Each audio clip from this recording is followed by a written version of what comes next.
4-7.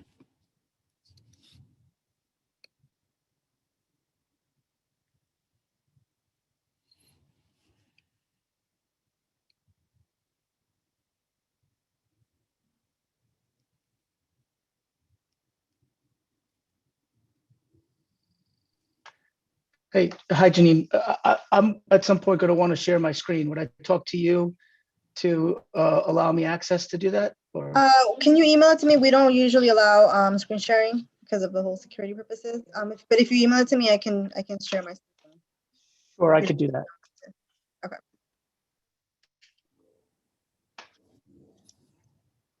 Holly, it's been so long. Oh, she doesn't have her headphones on. Hi, Christine. Hey, Jeffrey. Hi, Dale. How you Hello, doing? everyone. Okay.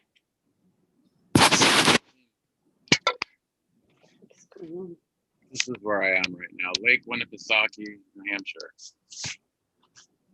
Which town? Meredith. Meredith? Did you say Meredith? Meredith, yes. Yeah. I'm here for the vroom vroom. Oh, yeah, the motorcycle thing they have up there. That's right. Yeah. This, Rob, so we don't have a, I'm part of the nefarious motorcycle lobby.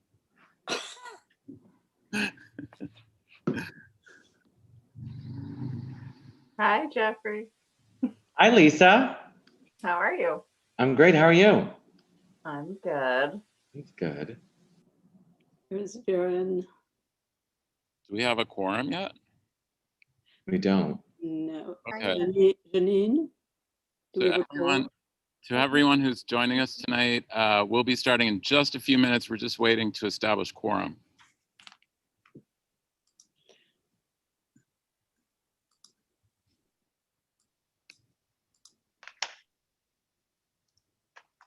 Bob.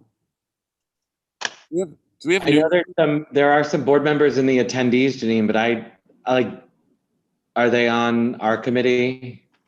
Do we have, yeah, that's my question. Do we have new members this month? Not yet. Not yet. Not yet. Okay. I believe next month. So we have Jeffrey, Rob, me and Christine. We have Viren. Yeah, we're a little short.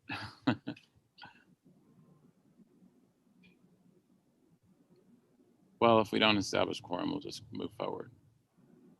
Colleen, Janine is how many we need? I think we need one more, but let me just recount. Oh, because we've dropped a couple, so the Yes, yes. quorum drops. Yeah. Right. Janine, you unmuted me. Thank you. You're welcome. We trust you are not going to abuse it. Well, why don't you put me on your panelist screen and you can keep a better eye on me? Why must I be an outsider? You're never an outsider. You're on the panelist screen. No, I'm not. Oh, well. I just allowed him to speak, but I didn't make him panelist.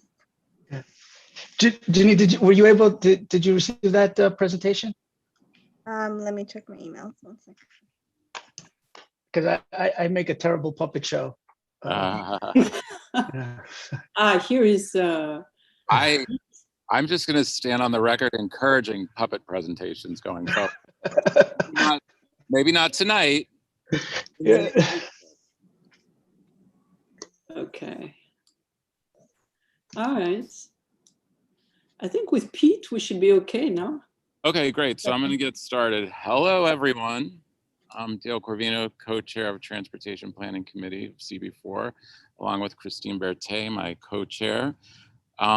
This is the regularly scheduled meeting of Transportation Planning, and we have a lot of presentations tonight, and I'm looking forward to all of them. So what I am going to do, though, is I'm going to implore our committee members and the public who chooses to weigh in, if a point has already been made, just in the interest of time, just instead of repeating the point, simply say, I endorse so-and-so's point, or I endorse the prior point made, just so that we can move this along and get all these amazing presentations in. We have a lot to see and absorb and respond to. So let's get started right now with who's doing the first presentation SAPO, who on is, open culture? And I see, I saw. I'm here, Stefan. oh, okay. Stefan, yes, I lost you for a second. Stefan is here from SAPO to present. And Janine, do you have Stefan's presentation queued up? It doesn't have a presentation. I think it's just going to be a verbal. Oh, sure. Oh, Okay. no, yeah, I mean, I was going to share my screen, but I didn't realize that wasn't a possibility. I'm actually just reading off of our website. So if you want to follow along, it's nyc.gov/open culture. Okay. Janine, can you load that? And Yeah, I'll put it. Yeah, if you could load that, that'd be great. Sorry, I didn't realize that you guys didn't allow that. we do. I mean, it just has to go through the through Janine, but it's live, so you can go ahead at any time, Stefan. Okay, great. Hello, everyone. I'm Stefan Grabowskis. For those that I do not know me, I'm director of the Street Activity Permit Office, which lives within the Mayor's Office of Citywide Event Coordination and Management. And also just my mic has been a little finicky, so I apologize if I'm cutting out. I can't do much about it. Annoying work from home issue. We are actually mostly back in the office. So the Open Culture Program is a new program that started in March that the City Council mandated we implement. It allows for certain eligible art and cultural institutions, which is further down on this document, but that meet certain criteria, either CDF funding from DCLA, or they're basically an established arts group, or for cultural venues, which is defined in the law as groups that can be for-profit, that are basically entertainment venues. So for example, comedy clubs, music venues, etc. It allows these groups to apply for expedited permits that allow them to sell tickets without us charging any fees. So normally our fees are $25,000 for commercial events. We do not charge any fee beyond the application fee for these permits. They have a very short deadline, 15 days. And we are mandated by law to process that application in 5 days. They're allowed to have up to 4 events per location per month. They can have events on consecutive days. And the applications can cover up to 4 events per month per application. The locations are determined by DOT. I believe the process was they took submissions from city council members and borough presidents probably in about February. I think the deadline was February 1st for submissions. They then did their vetting and then gave those locations to us. And we are only allowed to permit these events at those locations. I'll go into the locations. I think you guys only have 3 or 4. You have 3 locations in your community board. There are a lot of restrictions on the events because this is like an expedited permit. You could go down to restrictions. It doesn't matter. I mean, you guys can review this later, but I'll just give you the gist of it. There's a lot of restrictions on the permits. So like you can't have anything that would require outside permits like generators, food, sales of goods and services, all that stuff is restricted. These are really just meant to be performances and that's it. The thing that is allowed is the collection of money for sale of tickets. But beyond that, mega stages, large, infrastructure that would require DOB permits, any sales of food or anything like that is prohibited because those require extra permits. And the goal of the program on the city council side was to create kind of like a one-stop shop permit for these struggling cultural organizations and cultural venues that had been shuttered and unable to perform during the pandemic. The program is scheduled to run through October 31st in the law, and then the mayor has the option of renewing it until the following March, and then it needs to be renewed by the city council. So in many ways, this program for now is temporary.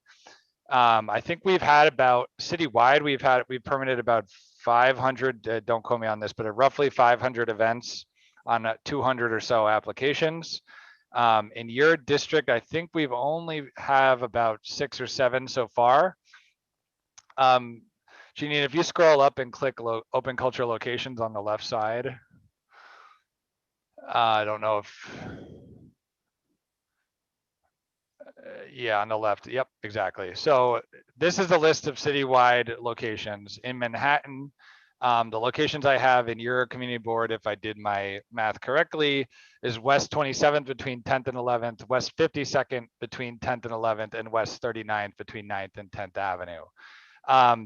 Just on the note about community boards and this program, I mean, as you can see, we are limited very severely by how much time we have to review these events. I don't at all disagree with the fact that that's very challenging for community boards to call applicants in front of your community board for a hearing if you so choose to. That is very challenging. We are mandated to approve once we receive every document that we request, like site plan, run a show, all the information, we're mandated to approve the event within 5 days. So it really doesn't give the community board a lot of time to weigh in. I acknowledge that. That is a limitation in the law. The intention of the law was to create really an expedited program that kind of circumvents a lot of the checks and balances that we normally have in our office for permits and the longer deadlines we have. And we will see whether this program is renewed for the long term, but I totally acknowledge and understand that there's limited community board review in this program, but we do place a lot of limitations about what can go on at the event. I think I covered mostly everything there. We have, in terms of, I think Janine mentioned in her request for me to speak, if we had gotten any complaints. I don't have any complaints specifically lodged against any events that have happened in your district. We definitely have had issues citywide, but I wouldn't say it's like an overwhelming amount of issues citywide. There's definitely some sound complaints as to be expected with performances on the street. But we also have had some great success stories out of this program in other places in the city. And I think, it's definitely, there have been good experiences and challenging experiences that comes with the territory and permitting events on the street. I think that being said, I can delve deeper into specific topics. There's a lot on this webpage. There's an FAQ as well if you want to explore this on your own. But I'm happy to take any questions if that's what you guys have in the format for this presentation. Great. Thank you so much, Stefan. So I just want to repeat the 3 locations in our district. We have West 52nd Street between 10th and 11th. We have West 27th between 10th and 11th, and West 39th between 9th and 10th. Gotcha. So at Chelsea, a mid 30s, and Hell's Kitchen. All right, I'm going to go to Jeffrey and then Christine. And Jeffrey, why isn't Gansevoort Street on here? That's in CB2, and also none of the meatpacking district's requests for open culture got approved. But Stefan, hi. Thanks for the Jeffrey. Good long time no talk. Like one day, maybe. So there was an activation on 52nd Street last weekend, and when I walked by in the morning, and the block was lined with no parking signs, but it was also littered with parked vehicles. And it was a neighbor of mine that put on the performance on the street. It was a really great Broadway event. And I just wonder if there's any PD resources. If there's an open culture permit and no parking signs are put up, what happens if cars are still on the street and they're expected to set up a stage or do something to do a program? This is a big issue we're having, not just with open culture events, but with everything that is not a massive event that allows for towing. I'm not going to speak for the NYPD, but there are definitely some resource cutbacks that have led to towing cutbacks, and that has really reflected on a lot of our events. We encourage everybody to just flyer early and often in terms of getting people to move. However, we have explained in the guidelines for these applications that there is no towing available, no guaranteed towing. And I think we're just encouraging people to be nimble on that front. But this is an issue citywide that we're facing. I think, I'm not going to speculate beyond the fact that during the pandemic, I think a lot of people got used to not getting alternate side tickets, and then a lot of people are not moving their cars. And there's just a bigger lack of police enforcement on that front. And there's definitely been a cutback in towing resources. So I think all of those factors combined has led to that. There is, we're going to see how this summer continues to unfold. Just as an office in general, we are getting slammed with permit requests. Everyone got the memo that New York is reopening, and we are just like, our phones are ringing off the hook. Jeffrey had a fantastic event last weekend, by the way, but you know, it's a challenge, and I'm not going to sit here and pretend that it isn't, but we'll continue to monitor how the situation goes over the summer and see what we can do to kind of divert more resources on the NYPD side to towing. But you know, there's a balance. Nobody wants their cars towed either, so it's part of the reality. Thank you for adding some color to that, Stefan, to seeing your side of it. Christine. Yes, Stefan, welcome. So I have a slightly different question. What I wanted to understand is what are the requirements for open streets? There was a big change this year when people wanted to have open street, that they had to apply for a permit at your office. And I wanted to understand the protocol there. So I won't step on any DOT colleagues' toes that it might be present on this call. We are not responsible at our office for choosing open street locations or implementing open streets. What we are doing is permitting activity and programming on top of open streets. For a lot of intents and purposes right now, an open street can transform into a different event on any day, and that would be a permit that we issue. We also can permit programming on top of an open street that is already closed, but our office does not issue open street permits like No, for the actual. We understand that. We understand that. What I'm trying to get at is, okay, now I have an open street, and you know, I'm going to schedule 20 different things. I don't want to get 20 different permits.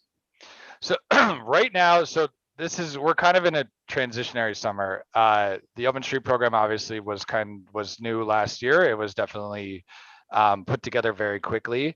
What our goal is working with DOT is we are going to have to change our rules, like the SAPO rules, because right now we can only issue permits that are in our rules, and I mean, based on the rules that we have. My goal is in the next few months to basically work with DOT to add a new permit type to our rules to allow for distinct types of permits on top of open streets in many ways. And if I have my way, it will look like how we permit plazas. And it would be its own permit type with its own deadlines, its own rules about what kind of programming can be there. In the meantime, excuse me. In the meantime, our policy is we're allowing open street partners, if you are a partner that manages the street, to permit up to a month's worth of programming on that street. However, anybody else can come permit, and as long as they're following our rules when it comes to fees, insurance, or civic events, all the normal SAPO stuff, they could permit that street as well. Unfortunately, we don't have a rule right now where any one person can just put in a month's worth of programming, because and if we did that, everybody would do that, and then every street would just be closed every single day. So bear with us while we work through this. Which, by the way, is fine. It's fine. Every day. Respectfully, it's fine for some, but it is not fine for everybody. We already are having complaints about open street programming going on all over the city. So just please bear with us while we get through this summer, and we have to implement the full rule change, which is a 90-day process where I have to have a hearing to change our rules. We have to do budget analysis, all sorts of stuff in order to implement new rules. But in the meantime, we are allowing partners in coordination with DOT to permit up to a month of programming per application, which is a big change from anything we've ever done. Yeah, but any regular person, we are not allowing to do that, because that is just that. Then I can never say no to anybody, and if we don't have rules to back it up, we end up in a situation where we have to allow everybody to do anything. But what I'm saying is that to clarify, so this is accessible to the open street manager, the person who is on the permit for the open street, right? Correct. The month's worth. Yes. Right now. I mean, we're going to see how the rules shape out. Again, I have to formalize this stuff in the rules, and that's going to be a long process. But that is what we worked out with DOT. And DOT lets us know who the manager is, and that's what we're doing. We still, in many instances, require insurance unless there's a possibility of requesting a waiver. But you know, I'm bound by rules, and these rules we're not prepared for open streets to come, and we're getting through this summer now as it is. And so for the insurance in the new rules, you are proposing are not going to require insurance? They likely would require insurance. We do have an opportunity for a waiver in our rules, but it's a little bit more complicated. But I'm not going to speak on what the proposed rules are because they don't exist yet. We are still working. I think DOT, and I again don't want to speak for them, needs to formalize open streets into their rules, and then we are going to follow suit. Much the Yeah, way I just want to raise the issue that, asking for any local group to have insurance is really overburdening, especially when we don't ask for insurance of all the vehicles or anybody who is on those streets otherwise. So definitely noted. I mean, we don't ask for insurance for block parties, so it's Yeah. definitely noted. right. I hear you. I'm not making any commitments to anything right here. No, I understand. It's But just, there will, when we do change the rules, there will be a public hearing as always, and you're also Right. welcome to comment at that public hearing when that exists. okay.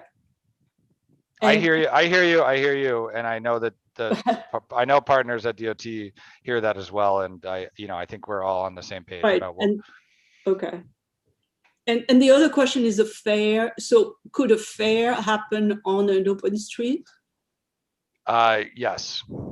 Anything can happen on an open street. If it is a open street full closure with restaurant expansion, our intention right now is to allow only annual events or events that can fit within the footprint there without disturbing what's going on there to exist. And we're trying to relocate anything that doesn't.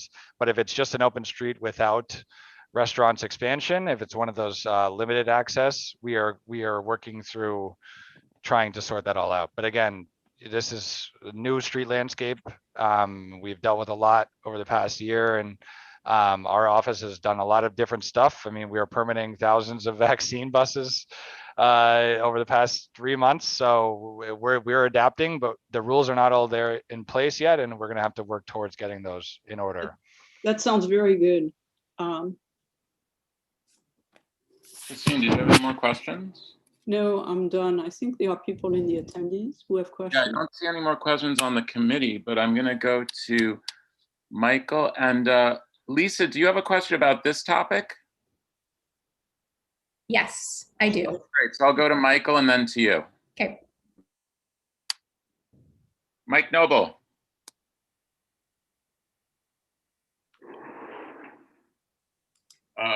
Mike? Otherwise, I'll go to Lisa first. Since Mike is. I put his question in the Q&A. I see his question in the Q&A. Yes. You want me to answer? Yes, his question. I'm just going to read it out so everybody hears it. Who coordinates events if they are permitted by 2 agencies? There is no events permitted by DOT. We permit all the events. There are some events that are sponsored by DOT, but we issue permits for any event. When it comes to open street coordination, and we'll work with the partners and we'll work with DOT to make sure everything is smooth, but we are the only event permitting agency for stationary events. That's not to say that parks and NYPD don't permit their own events. Gotcha. All right, Lisa. I'm back. I'm sorry I was absent for a minute. Thank you. You've answered the question. Thank you. Thanks, Mike. Okay, Lisa. Hi. So my name is Lisa Orman. I'm from Open Plans. Jeffrey, I wanted to commend you, first of all, on your amazing Meatpacking Leaf Festival.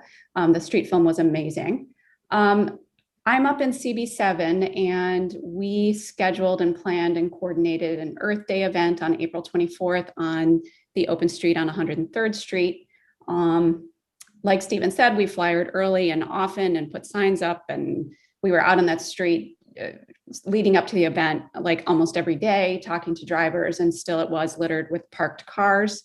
On the day of the event, we actually went to the precinct and spoke to a number of officers there who told us that they only have 2 tow trucks in all of Manhattan to tow, and that this is not a priority for them. And so the biggest problem with that is that when you sign something saying you're going to put on an event on an open street, you also sign saying that you will have a 15-foot emergency lane. And that's impossible if cars are still parked. And for our event, cars were still parked.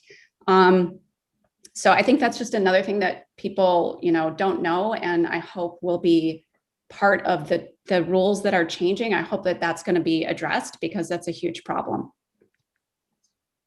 Lisa, thank you so much for your feedback, Yeah. which aligns with what we've heard. Yeah, we also wrote a report and Yeah, I I did was share just that with gonna- Stephen. I was gonna say, I read your report, definitely very valuable feedback. You know, I think your concerns echo what was said before, and it's not something that's unique to this community board and not something unique to this part of the city. I don't want to speak for the NYPD, but there have definitely been serious budget cuts, and I think a lot of that is reflected in the towing and some of the other stuff. And you know, we will do our best to try to get that stuff reprioritized at the NYPD, but you know, we also have the challenge and just to see the other side of the perspective, we have applicants who are like, I don't want to deal with the police. I don't trust the police. And then I have to say, well, you know, we need to work with the police in some instances to get this stuff done. I can't, but yes, I hear you. I've heard both sides of that. I've heard people not wanting to have events, not wanting to move their cars. You know, we are in the unique position of being caught between everybody, and that's what we love and that's our job. But I hear you, and the towing is something that's not lost on us, and it's definitely at the top of my list to try to sort out, but I can't promise a result soon. I also can't legally take away that 15-foot emergency lane because that is a safety issue. But I hear you. Thanks, Stefan. If there are no more questions, I'm going to thank Stefan for his presentation and move on to the next. All right.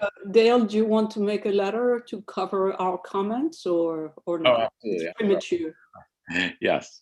Is there a motion to for a Well, letter? I think the summary would be that we recommend that there would be minimal, if no or no insurance, and like the block party, and that there would be some towing from the NYPD, and that the permit would be for more than 1 month, if possible. That would be just. I'd like to make a motion based upon the recommendations of this committee to write a letter. Do we have a second? Do we have a second on the motion? I'll second. I second it. Thank you. All right. All in favor of the motion as described, or the letter as described? Aye. Aye. Okay. Thank you again, Stefan, for your I presentation. want to ask if any is opposed, just in case we don't see people. Oh, I thought I did. I'm sorry. Were there any? Right. Okay. I don't see any opposed. Christine, should I be thinking about being present, not eligible here on this one? I don't think so. You are. Not even within the district. You are, and then you are setting up events. You know, you are Okay. not the one approving events. Got it. I don't see a conflict. Thank you. Yeah. All right. Thank you again. We're going to move on to the next. Is DOT presenting this? Thank or? you, Stefan. Thank you. Thank very you. much. Thanks for having me. Have a good night, everyone. Thank you again. Is DOT presenting this next? Yeah, Colleen? I'm sorry? Hi, yes, we are. Colleen. My colleague Kimberly Rancourt, who's the Director for Special Projects, she's on the call with us, so she'll give a brief intro about the two projects. Great. Thank you. Where is she? I can't see her. Yeah, I didn't see her either.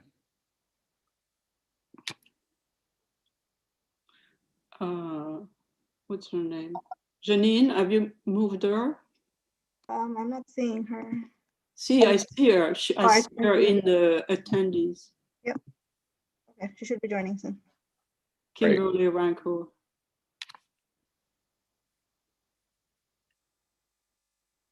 Do you see her, Janine, or no? Yeah, I just transferred her over. She should be joining. Okay, great. Hello, can you hear me? Yes. Hi, how are you tonight, everyone?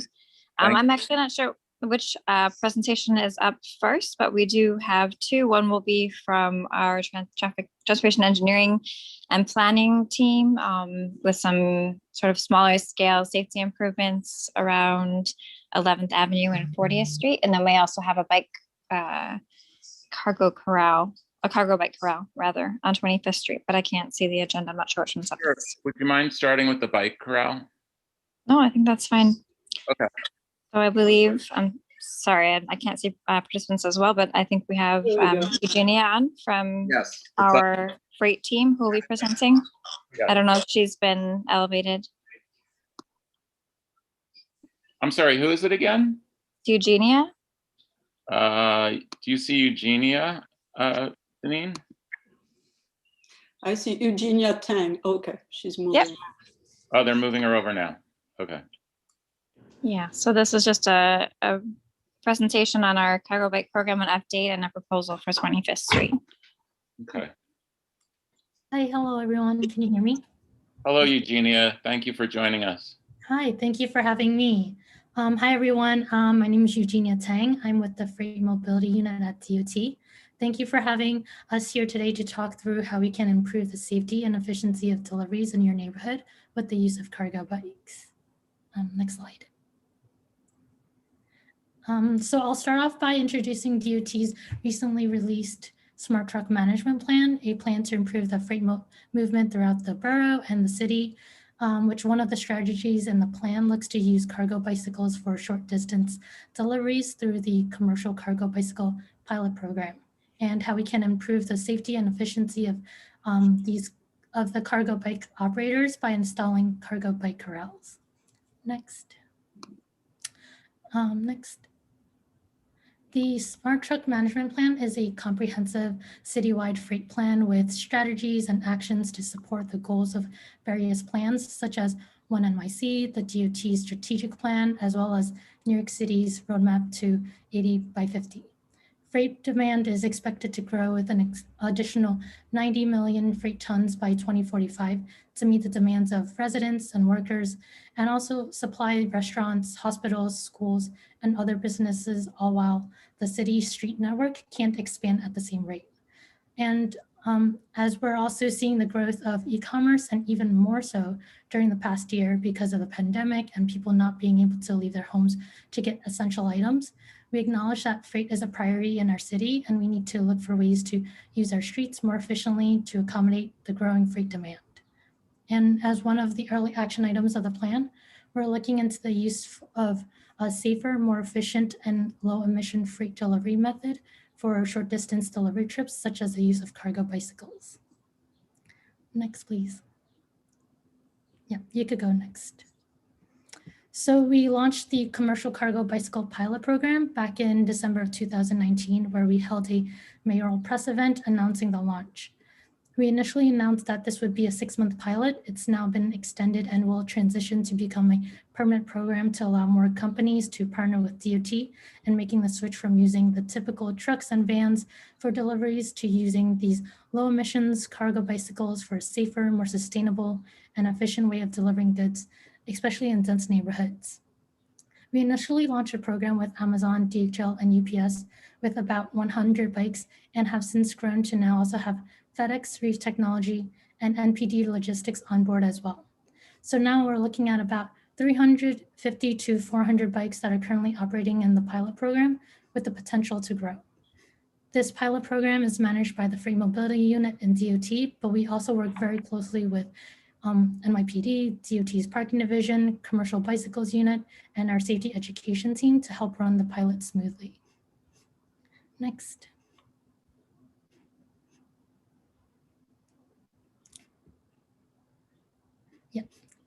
Participants of the program are given 5 guidelines, one of which is participants can load, unload, and stage their deliveries at the curb wherever commercial vehicles can.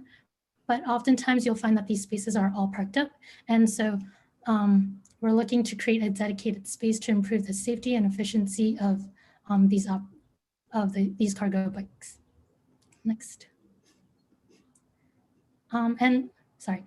And some of the feedback that we've gotten from our participants is that the ability to safely get access and operate at the curb separated from moving vehicles plays a huge role in improving the operator's safety. So creating a bike corral compatible to fit cargo bikes can make their work a lot safer. These cargo bike corrals can be installed through DOT's Bike Corral program and application-based program to provide increased bike parking capacity at the curb using the bike racks. You may be familiar with one of these shown in the upper right corner where bike corrals are installed, where there's a high demand for bike parking and where sidewalk space can be limited. So this can also help alleviate issues with bike parking against street signs, fences, and trees to keep the sidewalk clear. Next. And the same goes for cargo bike corrals, where these provide dedicated bike parking to allow cargo bike operators to safely stage their goods while keeping the sidewalk clear.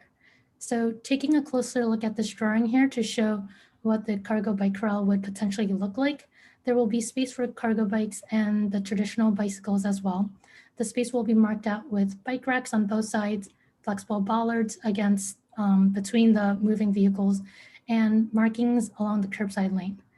These cargo bike corrals can fit up to 6 bikes on each end, secured on the bike racks for anyone to lock their bikes against. And between these racks is room for multiple cargo bikes to fit in the space in the middle. And that's what the real difference is between the cargo bike corrals and regular bike corrals, is that you may be familiar with. And bikes are not to stick out of the marked out space or block the travel lane, so they can park either parallel or at an angle to the curb depending on the dimensions of the bikes used. And Whole Foods will be maintaining the site to ensure that it will be clear of snow and debris and report derelict bikes for all to use. Next. So here we're looking at an aerial view of the site on West 25th Street between 7th and 8th Avenue with the curb regulations. So what we're looking at is installing the cargo bike corral represented by the black dashed line, sited partially in the existing commercial metered zone, shown in green. And we're also looking to return the space across the street where it's currently a no standing zone to commercial metered parking, adding back parking for trucks and delivery vehicles to have access to the curb as well. The cargo bike corral will provide a safe location for delivery cyclist operators to stage their goods and also provide additional bike parking for the public to use. Next. So we're looking to install the cargo bike corral at this location sometime this year, along with continued monitoring and observation, of course, to make sure and make any tweaks as we see fit. And thank you. Happy to answer any questions.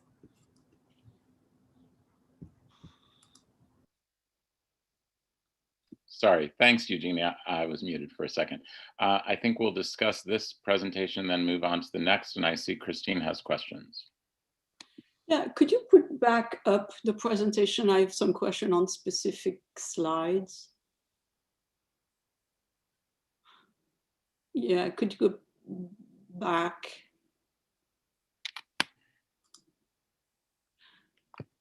Yeah, so wait, yeah. So is that the way? Oh, back, this one. So how is it between the racks? I mean, I don't see how it works. Yeah, so if you see the green bike closer to Sprinter van at the end, that's where the racks are located, and they'll be located on both ends of this corral. You just don't see the other one that's closer to us, but yeah. Oh, so you have racks at the ends, and then in the middle you have the trailer in a sense. Right. So the cargo bikes are big enough and they can lock themselves, I guess, against their wheels or whatever mechanism that they use. And generally there's always a person out there making sure that deliveries are loading and unloading at the curb and making sure that the sidewalk is empty and allowing pedestrians to utilize. So the green is the bikes are parallel to the trailer. They're at an angle. You're saying the green bike? Yeah. Yeah. Those bike racks are I guess installed at an angle to the curb, so that it can maximize the space allowed for additional bikes. So does a portion of the bike overflows outside of the corral? No, they're all within. Okay. Yeah. All right. It might be helpful to look at the aerial again, if just for the layout, if you want to switch to that slide. Yeah, but the aerial doesn't show anything. That's my problem. You can't Yeah, see. this slide shows. So the 3 lines that you see against on either side of the corral, Right. those are the bike racks, and that's where the bikes would be parked against. Okay. Mhm. And the other things would be in the middle. Are you going to add some normal bikes to that setup? So make it a little longer and make it with a normal bike parking? So that's, Christine, that's what the 3 racks on either end are intended to be for public use. And then the corrals, the cargo bikes that are working with Whole Foods would be in that middle space. So if they don't need to be locked to the racks. I still don't understand, because when I have the trailer here, where's the bike related to the trailer? Oh, I think I can answer that one. So the bikes used by Whole Foods to deliver that the trailers are attached to are just stored in that empty space in the middle. The racks on the sides are exclusively for the public's use. People who where is the empty space in the middle? I don't see anything. That whole yellow thing. Okay, so I thought the yellow thing was the trailers. That has some trailers in it and some bikes in it. And those the bikes and trailers inside of that are commercial cargo bikes that are used by Whole Foods. The racks that bookend the sides of the corral are made exclusive for public use. So people who are shopping at Whole Foods or who are going to a business nearby can lock up against the racks. Okay, so if you go back to the other one, I still don't see how that works. Where are those? Go back to the picture, right? So where are the bikes? You see the bikes are associated with the trailers. Where are they? They're not in this particular photo, but we can perhaps share a photo that shows both of them at once if you would like. Well, yeah, that would be helpful. Since we are approving a bike corral, it would be good to see how it's going to work. All right, I'll look for one of those photos and share in a minute. So can I just try to understand this? So the cargo bicycles are unracked and they're in the space between the racks. They're intended to go in the space between the racks. The intention being that there will be some employee there keeping an eye on the bikes, whereas the racks are for people who are leaving the area and need to lock up their bikes. Is that a correct assessment? Yes, that's correct. Okay. And the cargo bikes, as Eugenia mentioned, have self-locking mechanisms as well, so they don't need to be locked to a rack like a regular person's bike would.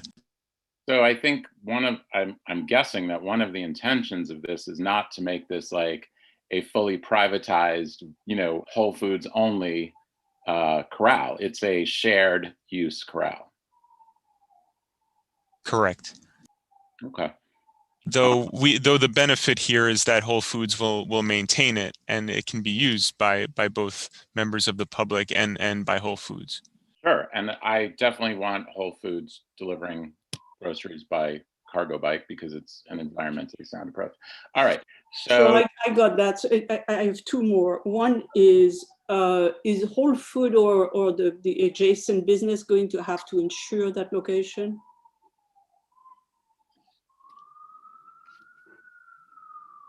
What do you mean by insure?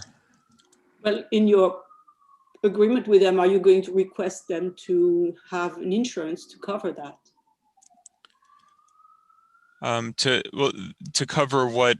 To cover what? I guess an cover what accident. happens in that corral. That's the question. They are going to agree to maintain, right? So clean up, etc., and call you when there is something. Mm-hmm. Are they going to have to provide a proof of insurance? So that's more so part of them being a participant with us in our pilot. So Amazon and Whole Foods has signed on with us originally in our pilot, and that requires some level of protection. And I believe there's an Amazon representative that can speak to how the insurance works for the cargo bikes and their operators, but it's not specifically attached to the Corral as a requirement. There is insurance involved here, though. So essentially, you are telling me DOT is giving a corral, is setting up a corral, but is not requiring the adjacent landlord to provide insurance for that corral, right? Christine, I think we can check on this. I think the question ultimately is, are we doing a standard maintenance agreement with Whole Foods, or is there a different agreement under the broader program? Yeah, so I think want to know, I mean, you know, just like for the corral and other items which are on the street for which there are required maintenance. I think we want it's to a really know great question. I know that I don't have the answer, but I would be happy to find out for you how that works. Okay. I don't know if Jeremy And has then more, but what I understand the question. Right. What happened to the 40-inch? I mean, we have a representative of Amazon was trying to set up a distribution center in our neighborhood, and it looks like they can't do it because they cannot use a 40-inch wide, you know, cargo, and therefore they are not setting it up. So what's happening with that? Yeah, you're referencing the one off of 11th Avenue, Christine? Yes. Yeah, that space was going to be occupied and still likely will by Amazon Logistics to deliver by cargo bike in, you know, the dense portions of Manhattan rather than using vans or trucks. The vehicle they were using, you know, had some stability issues, as has been covered in the press, but these bikes meet all of the state regulations, so that they were used from the beginning of the pilot and will continue to be used. But are you working on the 40-inch approval? That's a state issue, and yes, we've been working with the state to attempt to correct that. And we support a somewhat wider cargo bikes than the current 36-inch max that's allowed. Okay, thank you so much. This is helpful. Oh, I do have a photo that may clarify your earlier question, if I can share it. Can you send it to Janine? I think I can. You have her email? And I'll go to Jeffrey's questions while you're doing that. And then Viren. Thanks, Dale, and thanks everybody for this. This is exciting and long overdue to our community board. 2 questions. I assume many of the sort of connected cargo bikes will end up parallel parking to the curb if their you know, trailer is attached to the bike, if it's hitched. I think I saw 150 feet in length on the curb is the length of this bike corral. Is that correct? I think it's shorter than that. Eugenia, can you verify? Well, I guess, is there something restricting its length? Because not only is this going to be an excellent asset for Whole Foods, but the folks who deliver Amazon goods and other goods that have do so on hand trucks, they're going to occupy this space to sort their packages accordingly. And that's excellent because that means they won't be doing it on the sidewalk anymore. Or in a roadway, which is, you know, endangers them. To me, I see this as a multi-use space, not just specific to cargo bikes, but also because the way they're doing van distribution now, they unload the van onto a hand truck that's overflowing with packages. They take it, they dump it on a corner, and they sort it, and then they, you know, ferret it out accordingly. Is something restricting this from being longer? Currently, we have it at the corral to be 107 feet long, about that. And we can extend it depending on the use and, like I said, depending on how it's being utilized and if there's a need, we're happy to extend that. I mean, you know, we have a lot of conflict in this community because people get angry at cargo bikes, they get angry at e-bikes, they get angry at scooters because they're on the sidewalks and they're going the wrong way on the streets. But that's because of the city's abject failure of creating safe, protected infrastructure for cyclists and cargo bike delivery. We would remove the conflict if there was safe infrastructure. And we're at a critical juncture of building out this once only in our district cargo distribution bike facility, it should be as big as we can make it to see how many uses it can actually accommodate in a safe and successful way, removing conflict from pedestrians and conflict from vehicles for these critical delivery people. So if there's not reason to make that, if there's not really good reason to make this longer, I'm certainly going to suggest that we expand the length of this cargo bike facility and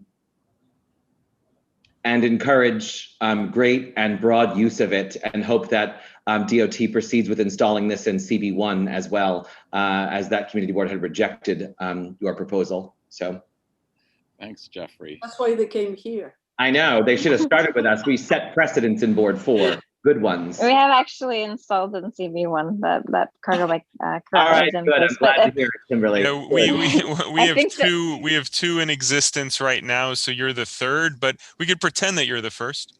Yes. Great. Can always be the best. But thank you for that feedback. I think we can certainly review the length of it, and of course we can always extend if it's successful, and also look for other locations as well. So that positive feedback is really helpful. Thank you. Sure. Jeffrey. Biren, and then I'm going to go to Pete. Thank you, guys. This is excellent. It's really good. My only question is, how do you sort of avoid turf war? Who decides who parks trailers there? Is it between Amazon, FedEx, Whole Foods? Who will sort of, what do I call it? Who is going to be policing this zone, which is really a good place for people to park cargo bikes? How do you control that? That's number one question. The second one is, if Whole Foods actually takes over the entire zone, and typically that is very likely to happen, how do you make sure that it remains open to other people? I think I'll start by saying any participant in our pilot, any of the companies participating can use the zone, and we're happy to let that happen. The participating companies know each other and know the representatives that are working on the cargo bike aspect specifically. So those I think those issues work themselves out, or tend to, but this is specifically in front of a Whole Foods, and we expect it to be used mostly by Whole Foods, at least the flex space in the middle. You know, I think that should mostly answer your question. It does. So I have a follow-up question then. If it becomes kind of dedicated to Whole Foods, is there any kind of revenue that city is going to collect? Because you're going to be basically, we are subsidizing public space for private benefit, so to speak. That's a fair sort of slippery slope point that you're making, I think. I'd respond in two ways. One is that, you know, most doesn't mean all. So as I said, it's open to all cargo bike pilot participants. And secondly, the racks on the sides, which provide at least 6 to 12 public bike parking spaces, are for the exclusive use of the public. So, you know, Whole Foods cannot park its bikes in the bike racks or on the bike racks, and therefore are maintaining those bike racks and the space used to access them for the public good. Sounds good, but why would the city not try to monetize? Because and if you have these companies that are basically have signed up for it, I'm pretty sure that they will be happy to contribute a little something.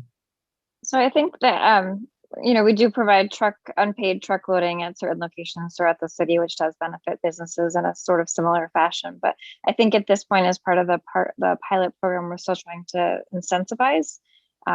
So I think it's something maybe we could consider in the longer term. But at this point, it's still new, and we still want to, you know, we're trying to incentivize rather than that. But certainly something to consider as moving forward. Yeah, and one thing I will add, we did issue a statement publicly saying that as part of the longer term transition to a permanent program here, we're thinking of using a permit, and that permit would be paid for by the companies interested in using cargo bikes. after the pilot stage is finished. So that permit will cost money that will, be part of the, go back into the general fund for taxpayers. That sounds good. I think it's a great idea, and I think it's something that you should consider moving forward, because next thing you know, we're going to have this cargo bike corrals for FedEx, for Amazon, for UPS, you name it, and which is absolutely fine. But at the same time, I think there should be some return beyond just maintaining the spot. Thank you. Thanks, Viren. I don't know if Pete withdrew his question. Pete, do you still have a question? Otherwise, I'll go to. Yes. Thank you for the presentation. My concerns is based on what I'm seeing. I'm seeing a lot of the cargo bikes moving through the bike lanes, and quite often I'm seeing them with items falling off. It's not one occasion, two occasions, maybe 3 or 4 occasions I've seen them within the last several months. And how do you plan to address the stacking on these cargo bikes to prevent any mishaps? That is, items falling on the bike lane. Got it. Yeah, we, as part of a pilot agreement that all companies signed, we ask and we require that all items and goods be properly secured. So if that's not being followed by some individuals who are operating bikes, or if they're in a rush and they fail to strap down their goods properly, that's certainly something that we'll continue to track and talk to the participants as needed. And will they be will there be a label on the cargo bikes indicating who what venue or property owner operator is?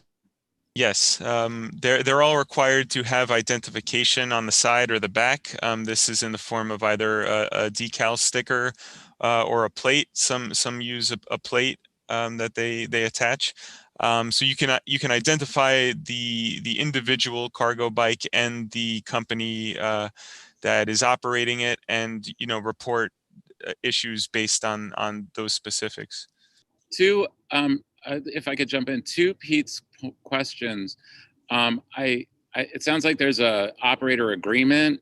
Are we privy to that agreement? Is that part of the presentation? Can it be shared with us? The agreement itself is not a public document, but some elements of the guidelines are in Eugenia's presentation. Eugenia, if you could pull that back up. Or Janine, yeah. And while we're doing that, did any other committee members have questions? Rob, David? Okay. Nope, I'm good to go. Okay, we'll look at this quickly and then we'll move on. Yeah, no, I'm good to go. I happen to like it. I'm thinking maybe we could charge the people. He mentioned earlier that regular motor trucks get the loading for free. I think maybe we could charge them to subsidize this, since this is environmental. But that's way above our purview right now. But that's in the future, charging, the motor ones. Got it. Thanks, David. Thank you. Oh, I see. On this, there are some guidelines for the operators. Yeah, so that's one of the 5 categories of guidelines that you see highlighted here. It's not everything, but we can share some more. We actually have an evaluation report for the pilot that is on our website that you can check out as well. Okay, great. Yeah, if you can point Janine to that way we can share it. Okay, so if there are no more questions from the committee, I'm going to go to the question from the public member, Brian. Bill, can I ask a quick question, if you don't mind? Go ahead, Viren. Just want to make sure these are paddle-driven bikes, right? They're not electrical vehicles. Am I correct? They're pedal assist e-bikes. So is that distinction clear? They have to be pedaled in order for the motor to kick in. So they're not like the throttle based e-bikes. Okay, so there are limitations to how fast they can go, right? Yes, it's capped at 12 miles per hour within the guidelines of our pilot. 12 miles. Wow. Okay. Question, Viren. Okay, now I'll go to Brian Matlin. Yeah, hi, can you hear me? Yes. Oh, fantastic. Hi, everybody. This is Brian Matlin. I live on that very block. So I have a resident's perspective. Let me just start by saying, in principle, I think this is great. I think in practice, from what I'm seeing here, it looks like it needs a little bit more refinement. I will say that when Whole Foods first switched over to the cargo bikes, it was total mayhem.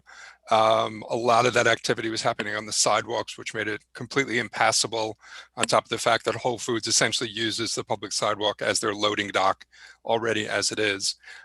When they started moving it into the street, that was a big improvement. But my first observation is that although their delivery force seems to fluctuate, and I'm just talking casual observation as a resident walking by, there are times when there are many more cargo bikes lined up along that south curbside than I suspect would fit in your corral. Times when the bikes for those sleds are parked on the north curb where you're proposing to put trucks. So I think there's a real capacity question. I mean, there was a lot of discussion, the issue that Christine brought up about where are the bikes? We don't see the bikes in the picture. And indeed, that's a very, very, very relevant point, because the bikes do take up a lot of space and they tend to get parked either across the street when there's space available or on the sidewalk, which then of course blocks the sidewalk for pedestrians. So, you know, for one thing, I'm just simply wondering, have you spoken to the Amazon delivery service out of Whole Foods and gotten, you know, essentially, I don't know what the right term would be, but you know, a head count for equipment as to, you know, how many cargo bike vehicles they typically deploy from that location, and was that used in any of the planning? I'm guessing I should just sort of roll through and spit out all my questions and then let you answer, or do you want to go back and forth? So yeah, your first question is to capacity in Right. this specific location. And what are your, that's a good question. What are your other questions? Well, it's to capacity, and indeed, have you been in communication with Amazon's delivery service? They're actually all sort of partner questions. There was discussion about could it be extended. Again, in principle, I think that's a great idea. As a practical matter, Whole Foods pretty much owns and uses all that curb front alongside that building, the Chelsea Mercantile, from the corner to the garage entrance.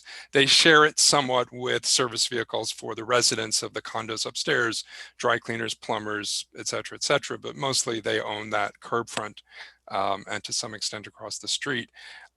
So you know, you're sort of, to the extent that you see this as dedicated to their use, they're kind of robbing Peter to pay Paul themselves as to how much curb front they want for their delivery service of stuff that's going out of the store versus their receiving service for, you know, huge tractor trailers that are bringing stuff into the store. So they themselves, you know, may have an opinion on how they want to see that curbside space divvied up. But in terms of, I think it was Jeffrey who raised the point about multi-use, I just, like in the last week or so, saw something that I can now, you know, anything that I order online at Amazon.com, if I want to return it, I can walk around the corner and return it to Whole Foods supermarket.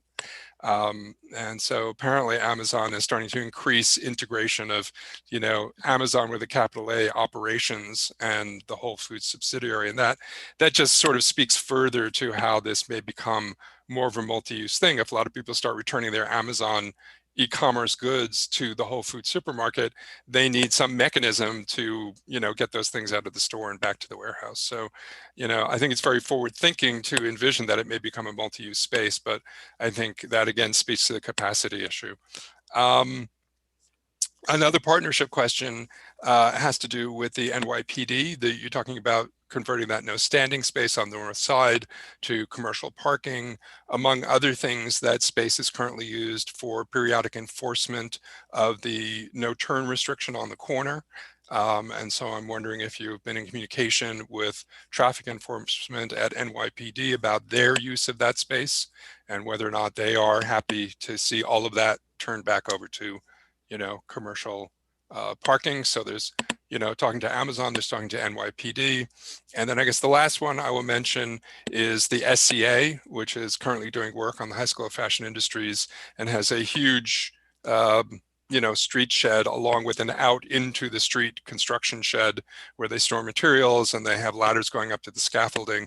And that takes up literally 50% of the block front on 25th Street, and it significantly constricts traffic going down the street.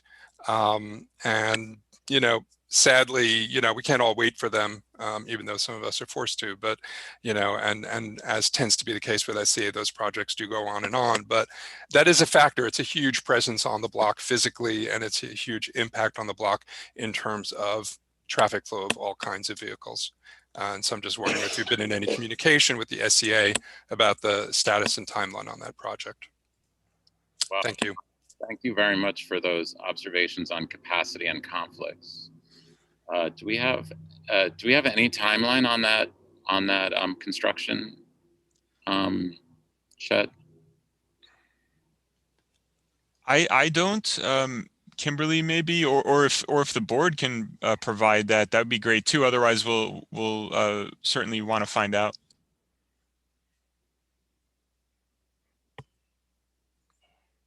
I don't know if Colleen knows, but we can certainly look into it. We can find out. And Jeremy, sorry, I noted that you shared the link to the evaluation report. Thank you. Sure. Yeah, and to your other questions, all very good. The first one, correct me if I'm wrong, that was about our partnership with the Amazon delivery team, and our ability to basically get them to right size their fleet to the space available or vice versa. We do, yes, we do talk to them all the time, pretty much every week, where needed, and based on observation, we can ask them to right size their fleet if we see that the Corral space is overflowing or not working for their needs. But yeah, to Jeffrey's earlier point, if a larger space would help, we could also look into that, not taking up all the space available, but taking up just a little bit more to get us closer to a match between the fleet size and the space provided for it. And then the question about the space on the north side being used for periodic enforcement, in order to return the parking to in order to return the north curb to parking, we work closely with our parking team. I'll ask them if they were aware specifically of the periodic enforcement that takes place there. I was not aware of that, but it's great on the ground insight. Thank you. Yeah, well, there's, as I'm sure you know, there's a traffic enforcement unit, and they're the ones who tend to do that more than, for example, the folks out of the local precinct, which is the 10th. Right. We are close friends with the head of the traffic enforcement unit. They've been with us and closely participating since the beginning of the cargo bike pilot. So they have other roles, within the cargo bike pilot. So I'll certainly throw them that question. Great. Thanks again, Brian. Sure thing. Appreciate it. Do we have any more questions from the committee? I don't. One quick question. Where are these cargo bikes stored overnight in these corrals, or they're stored elsewhere? They must, as a requirement of the pilot, be stored off street for overnight. So they have to have, in building or in garage location to put these things. So in those in garage in stuff, is there any way maybe the public people who live in apartments might be able to park their bikes with them? Because a lot of New Yorkers don't have bikes. They live in walk-ups that can't find secure locations. Maybe people in the area could park with those bikes at night. But David, there's no racks. well, wherever they're parked. I'm talking about indoors. Right. At So, night. yeah. So I what mean, I've that would just be a seen, goodwill thing for them to do. Would be nice for the community. Okay, we'll give you like 15, 20 spaces, you know, for people who live in the community to park their bikes overnight. Designated. understood. Yeah, what we've actually seen, I think, is closer to the opposite, where there are garage spaces or New York City garages that provide bike parking that is underutilized by members of the public, but is used by Amazon and other entities where needed to store the bikes overnight in those garage locations. If not stored elsewhere in loading bays or within their facilities, as some of our partners do. All right, thank you. So it looks, Go ahead, Christine.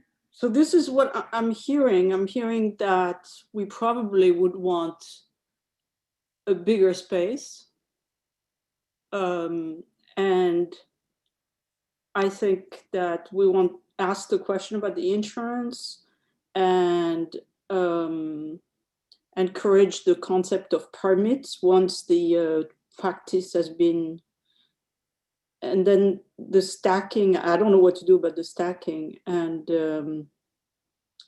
I think the bigger space is really the big ask here. Yeah, Christine, the problem, I mean, with insurance, I think where you're getting at is you don't really want them to have to get insurance, right? No, I don't. Right, but that's the problem. If you ask the question, it's going to come across as if you do. Okay, we'll have to be careful about asking the question. I mean, you know, just in the way we're asking the question. Because you're just asking as an FYI, because you don't, if they're not asking it for them, you don't want them to be asking it elsewhere. But no. I mean, yeah. So, but it could come across that, well, why the hell don't they have to get insurance? And that's right, you don't want that. No. We want to say we hope they don't have to have insurance, and bike, all the other bike corrals and other facilities which are in the roadway. We'll be very precise. You can preempt it, and you could preempt. Yeah. We'll be precise with our phrasing. Right. So I think that's what I'm hearing. The capacity is really the big ask, and right? Yeah, mindful of the conflicts that have been pointed out, we would like to see higher capacity cargo corrals wherever possible. I mean, both. I mean, bike corrals. I've also heard that the bikes which are related to the towing are parking across the street. So I think we also need additional bike parking. Yeah. You know, I just thought of one comment. Why is the public rack split? Wouldn't it make more sense to have the public racks in one place? I think that probably has to do with the shape of it, because it's got like chamfered corners. So that's like, Jeremy, what's the reason? One of the reasons we did that, though, I totally see where you're coming from. We need to protect the sides with hard things, if that makes sense. So in case, you know, cars or any other motor vehicles try funny business and try to drive into the space, it's protected with steel on both sides of the corral. Okay. Does it mean? That's reasonable. All right. So do we have? I mean, I guess that would be the resolution, right? Yes. Christina, I would like to see some language about city generating some revenue through this. Yes, we'll put that, but more in the future, right? Not right away. More as an eventual. Yeah, because right away, what we are trying to do, as they said, they are trying to incentivize people to move to that mode. So I think, so let's get the pilot up and running. Yeah, let's get the pilot out of the way. I agree with that. And if anything, it seems that David Warren's suggestion, we should, if anything, be charging the trucks and not the bikes. It should be the opposite. So this isn't the time to start charging the bikes if the trucks aren't having to pay. A kind of environmental offset for truck loading. Right. Yeah. I mean, we can make these suggestions in the letter about the eventual Yes. eventual monetization, but The permits, right? really directed as an offset potentially. So there you want to call the for a resolution for. Yeah, I make the motion for the resolution, but I'd like to add something if we can talk. Second. If we could talk to them about, because there's a shortage of private garage space at reasonable prices for cyclists. If we can talk to them about maybe helping out the cyclists. I don't know if it can be done. And Henry Casso, who is right here, has a zillion of parking right next to your building. No, it was not next to my building. It's actually, I was thinking more of Midtown, where Chelsea, in Chelsea. I've heard from But we need to have more bike corrals. I mean, that's the bottom line. No, but I'm talking about overnight parking so they're secure. Yeah, but David, I mean, I agree with what was said about what's actually happening is that people tend not to put their bikes in the ground garage. Yeah. People want their bikes either with them or in front of their building. They very rarely put them overnight in somebody else's building. Yeah. Okay, do we have can we call the vote? All right, I make the motion. Someone seconded. I didn't hear. Yeah. Second. Okay, all in favor of the letter as outlined? Any opposed? Aye. Okay. Any P&Es? No. Okay, great. Very exciting. To everyone from DOT who participated in this presentation, thank you very much. We're very much looking forward to getting this operational, and we appreciate your presentation. Great, thank you, everyone.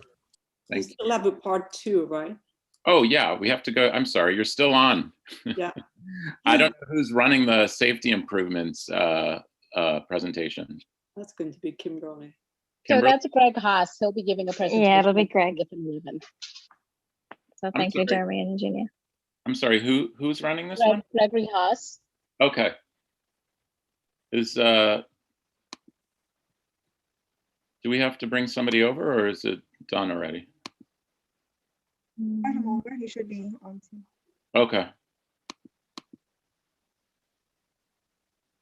Gregory, are you with us, Gregory?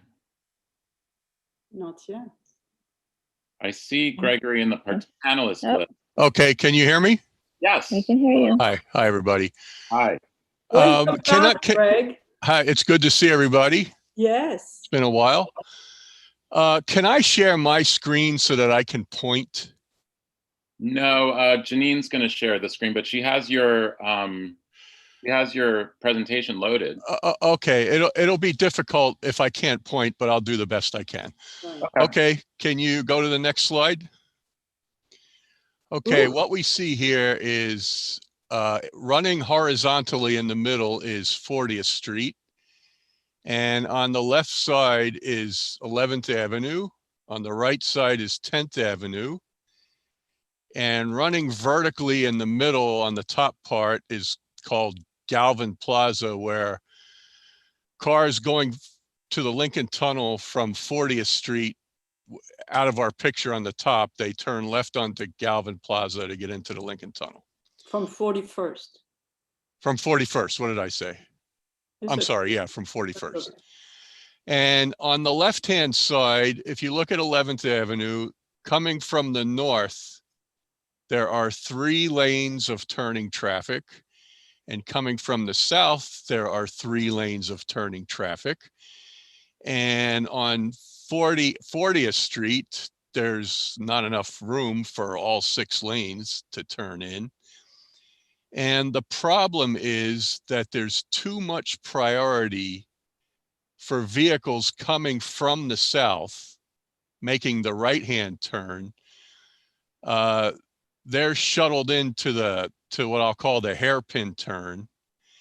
And the vehicles coming from the north, first of all, 3 of them, there's no way 3 of them can turn at a time. And if there's a truck, only 1 of them can turn at a time.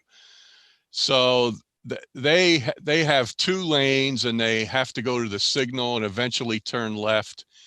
So to make a long story short, there's too much priority for vehicles coming from the south, not enough for vehicles coming from the north. and there's terrible congestion on 11th Avenue in the 40s and 50s.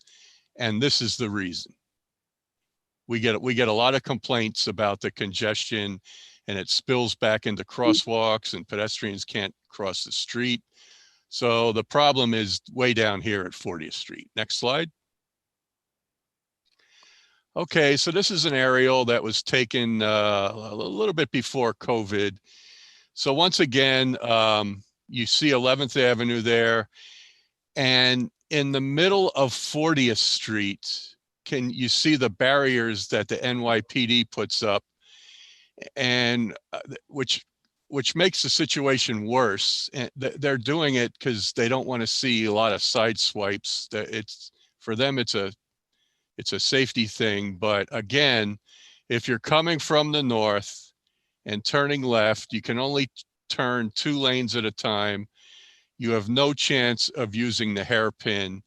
So it prioritizes vehicles coming from the south at the expense of vehicles coming from the north. Next slide, please. Okay, so our proposal is to restripe 40th Street just like this, so that there is enough room for 3 vehicles at a time to make the southbound left turn from the north onto 40th Street. And if vehicles are in the right-hand lane to them, it's to the left, the way we're looking at it, they go into the hairpin. So it's the purpose of this is to ease the congestion that we see on 11th Avenue in the 40s and 50s. And it takes away some capacity from the northbound right, which is fine because they have other alternatives. They should be using 30th Street anyway. And also not shown in this picture here is the connection between, you do see 39th Street and the bike lane that was put in recently. Mm-hmm. Not shown in this photo is how we're going to get the bikes from 38th and 39th Street onto 40th Street between 11th and 12th Avenue. That's about a month or so away before we figure that out, but that's going to be all going to be part of this also.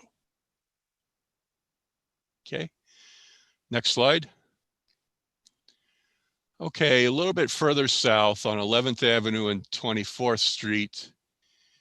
Now this is very minor.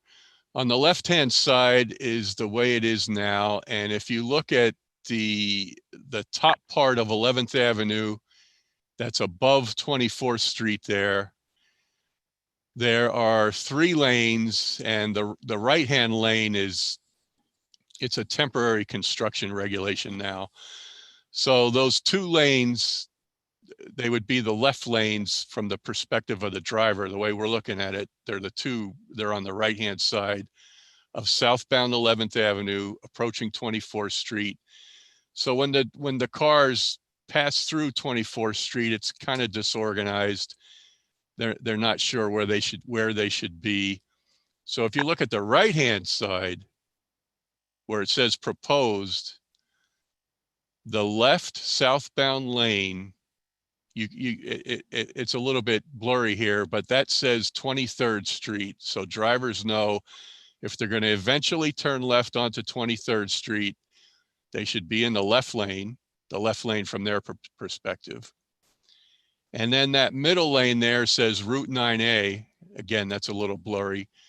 So if you're going to continue south on 11th Avenue, you should be in that middle lane there. And the curbside lane would be a right turn only lane.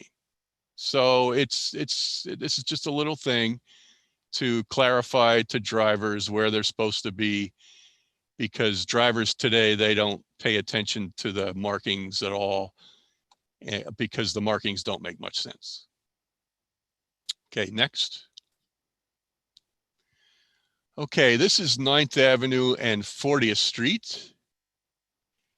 The leg on the box to the left, which is existing, the leg to the left, which is 40th Street, and the 40th Street is one way to our right, one way eastbound. This is the way it is today. On the right-hand side, we would stripe a right turn bay because 40th Street has become a bit of a problem. Ever since we put the bus lanes on 42nd Street, the regular cars are using 40th Street more because 42nd Street only has one lane in each direction. So we would mark it like this, and later on it enables a split phase or a split LPI, which I'll talk about a little bit later. Next slide. Okay, now we're going to talk about signal timing. At 8th Avenue and 40th Street, this is, there's the existing and the proposed, and in each one there's 3 boxes. Each box is a phase. If you look at the top box on the left, you see there's 2 sets of 4 green circles. That represents the east and the west crosswalk. During that first phase, the east and the west crosswalk have the walk indication. And that green arrow that's pointing up, that indicates that 8th Avenue has the green time. So during that first phase, which lasts 42 seconds, 8th Avenue, it's green for 8th Avenue, and the east and west crosswalk have the walk indications. Then in the middle box, in the next phase, it turns red for 8th Avenue, and there is a green for 40th Street. And the north and the south crosswalks have their walk indication. And that red angular thing indicates that there's a red left arrow. So there's what we call a ball green, a regular circular green. That's indicated by the green arrow that goes to the right. So it's green accompanied by a red left arrow. And you'll see in the bottom right of that box, that lasts 10 seconds. The purpose is to give pedestrians in the north crosswalk a head start. Otherwise, the jackrabbit drivers they'll make it a drag race and try to turn left instead of yielding to the pedestrians. Then in the bottom box on the left, the only difference is the red left arrow turns into a flashing yellow left arrow. So the turners can proceed, but the flashing yellow indicates that they're supposed to yield to the pedestrians in the north crosswalk.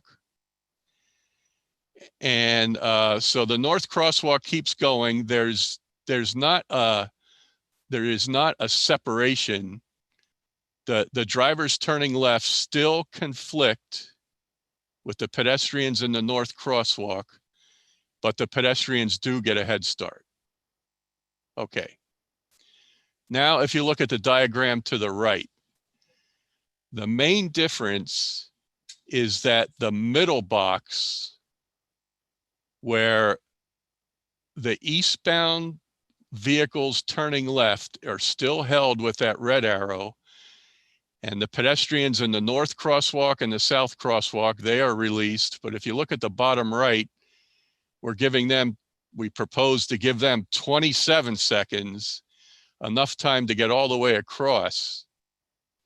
And then in the bottom box, the red arrow turns into a green arrow. So to make a long story short, instead of giving the pedestrians in the north crosswalk just a head start, the pedestrians in the north crosswalk and the vehicles turning eastbound left take turns.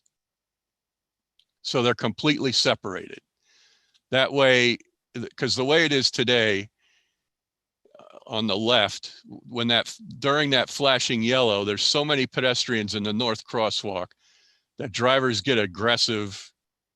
And if they have to take turns, they won't be so aggressive. So the crosswalk gets their time and the left turners get their time.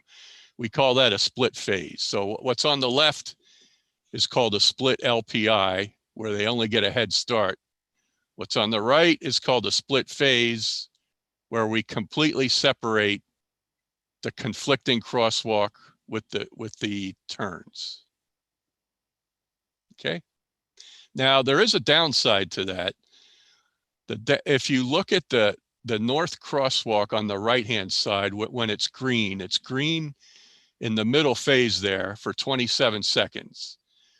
But on the left-hand side, the way it is today, that north crosswalk has the walk indication for 10 in the middle plus 38 on the bottom. So their crossing time is reduced, but at least they don't have to dodge aggressive left turners. It's reduced but exclusive. Correct. Okay. So we always try to go for the split phase on the right. Sometimes it doesn't work.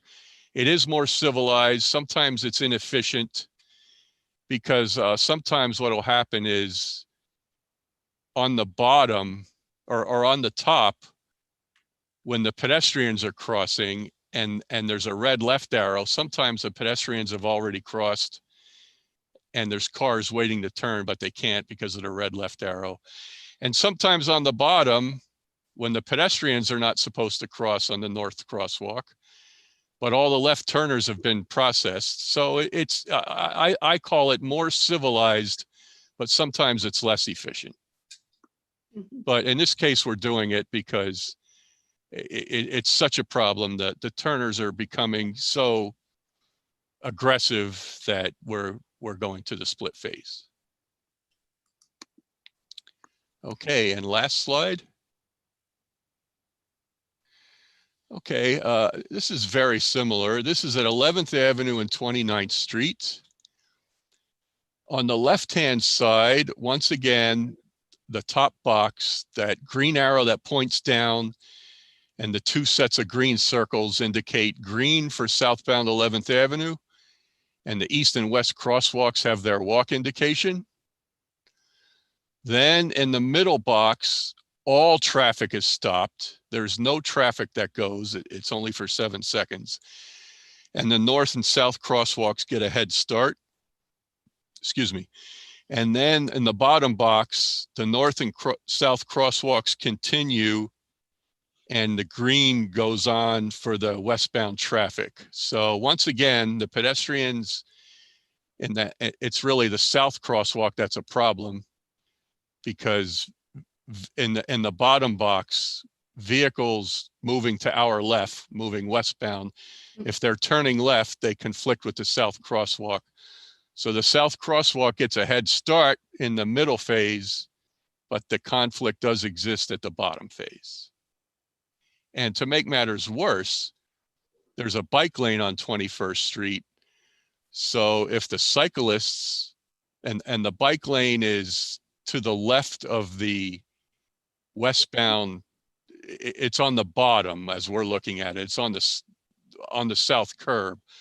So in that last phase, the 42nd phase, the 42nd phase in the bottom box, when vehicles can turn left, they're not only conflicting with the south crosswalk, they're also conflicting with bikes in the bike lane that just want to go straight. Okay, now if you look at the right, again, this is another split phase. Once again, the top box, southbound 11th Avenue and the east and west crosswalk. Then in the middle box, the north and south crosswalk have their walk indications.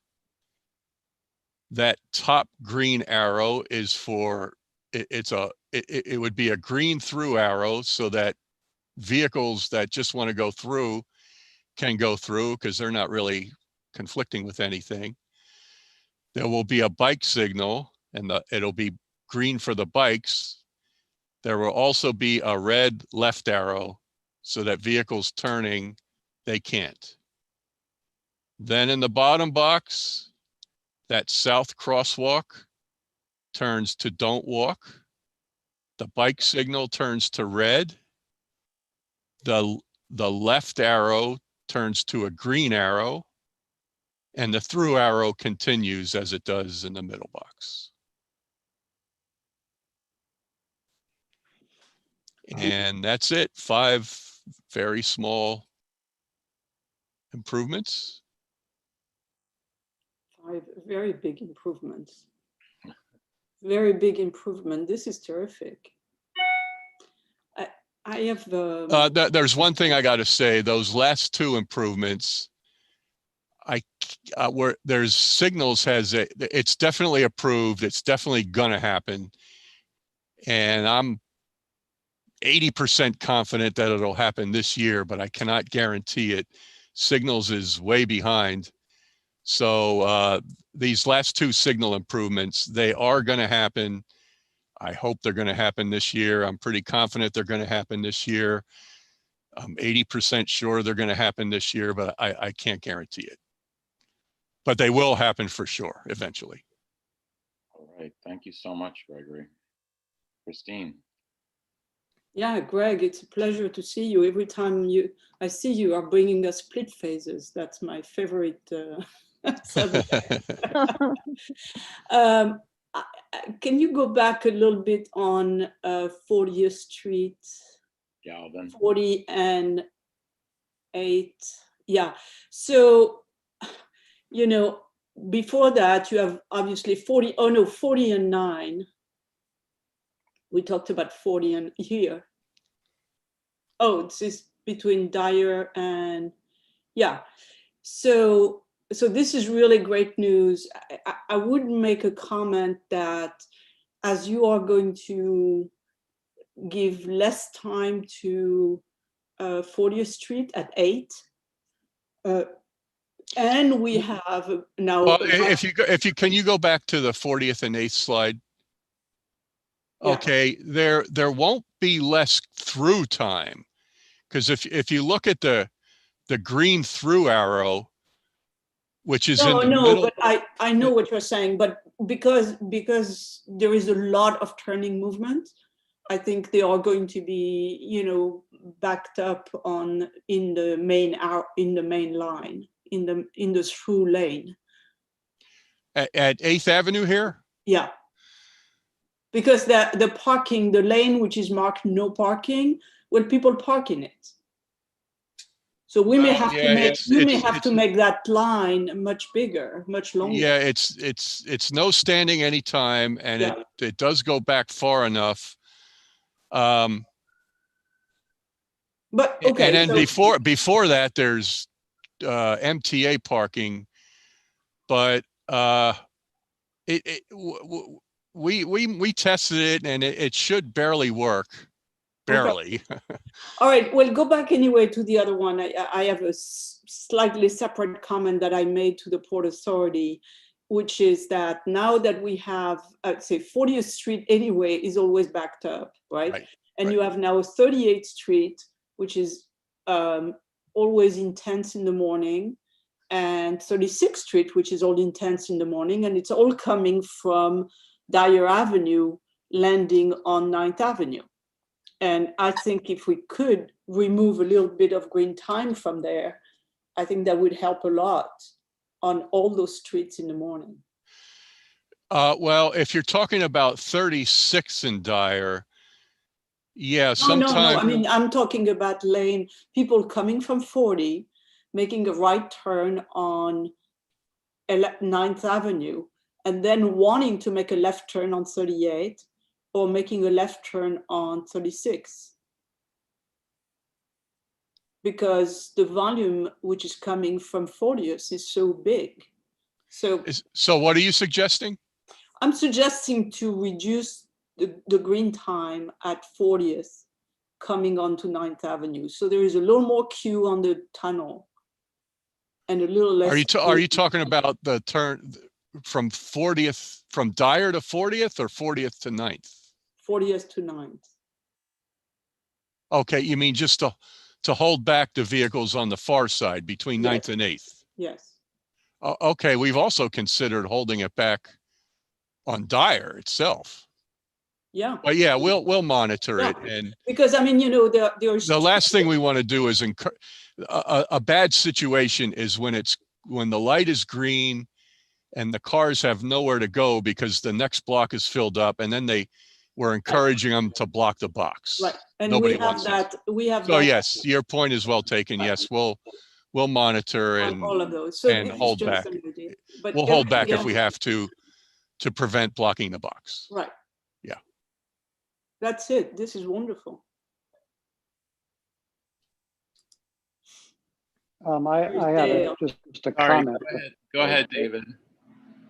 Yeah, just, you know, seeing the switch to split phase is very good. I mean, the flashing yellows might as well be flashing greens. They're we have this at 43rd and 9th, and my observations are that drivers don't treat them any different, don't treat those two colors any differently. So the idea that it gives the right of way to the pedestrians and the car is supposed to hold back and wait it doesn't work that way in New York, because it's you know, the bigger you are, the, you know, might makes right here in the streets of New York, as we all know. And so the flashing yellow is kind of a joke. So glad to see one more bite the dust. Okay. One more. Jeffrey.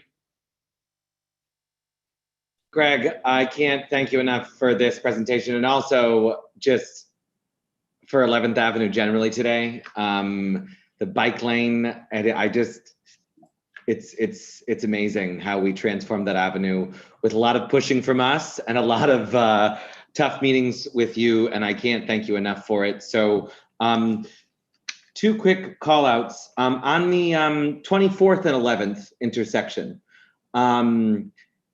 is that northbound turn off of 23rd Street to 24th Street allowed because of the post office facility there? Why is it such a distinct block treatment? Because it's very chaotic. Can you go to that slide? Yeah.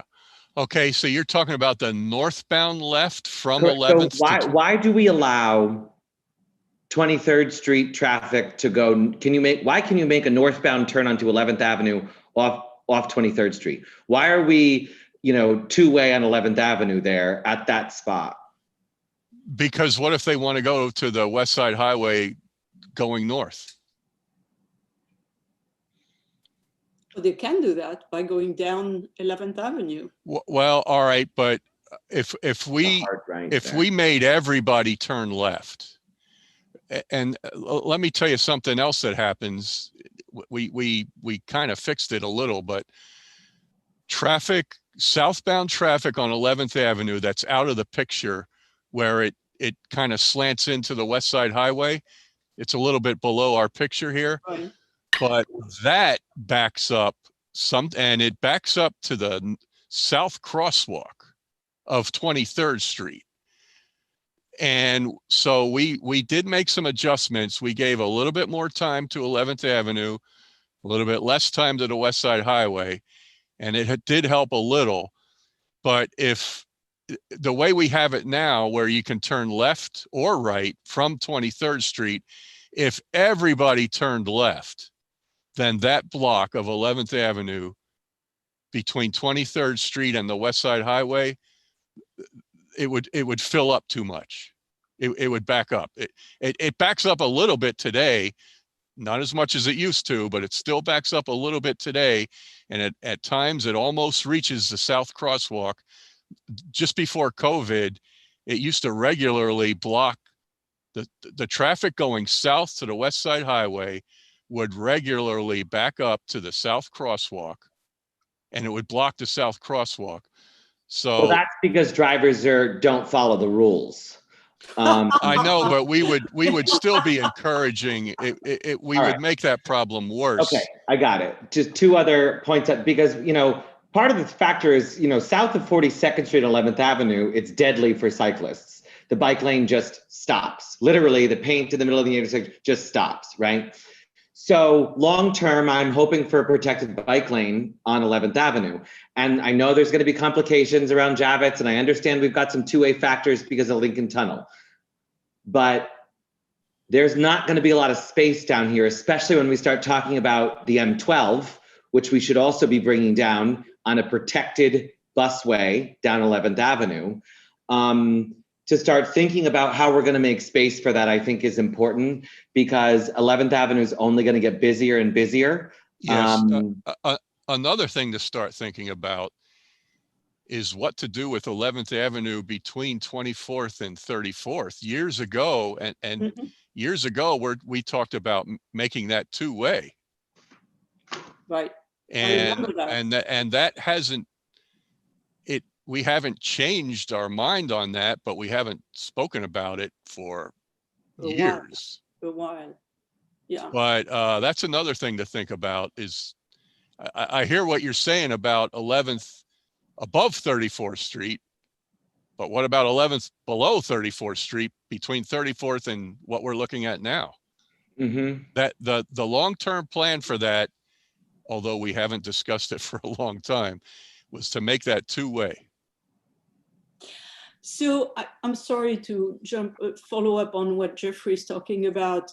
Here, the signals on the south side, when you go from 23rd Street and you make a left turn on 11, do you have like a split phase or a split LPI or whatever? Yes, it is. It's a dedicated split phase. Okay, and then coming down from 11th Avenue onto 23rd, is that a split phase as well? Off the top of my head, I don't know. Okay.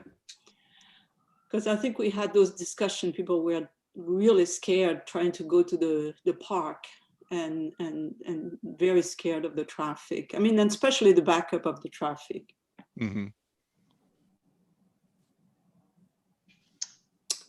Are you done, Jeffrey? I'm mostly content for now, I guess. Yeah. Have any more questions? Yeah, if in the long run, see that little, there's at 24th and 11th, there's the barrier. Yep, that allows you to go east on 24th Street off 11th Avenue. Yeah, and the long run, remember that'll be a two-way street, so that barrier won't be there anymore. It's crazy.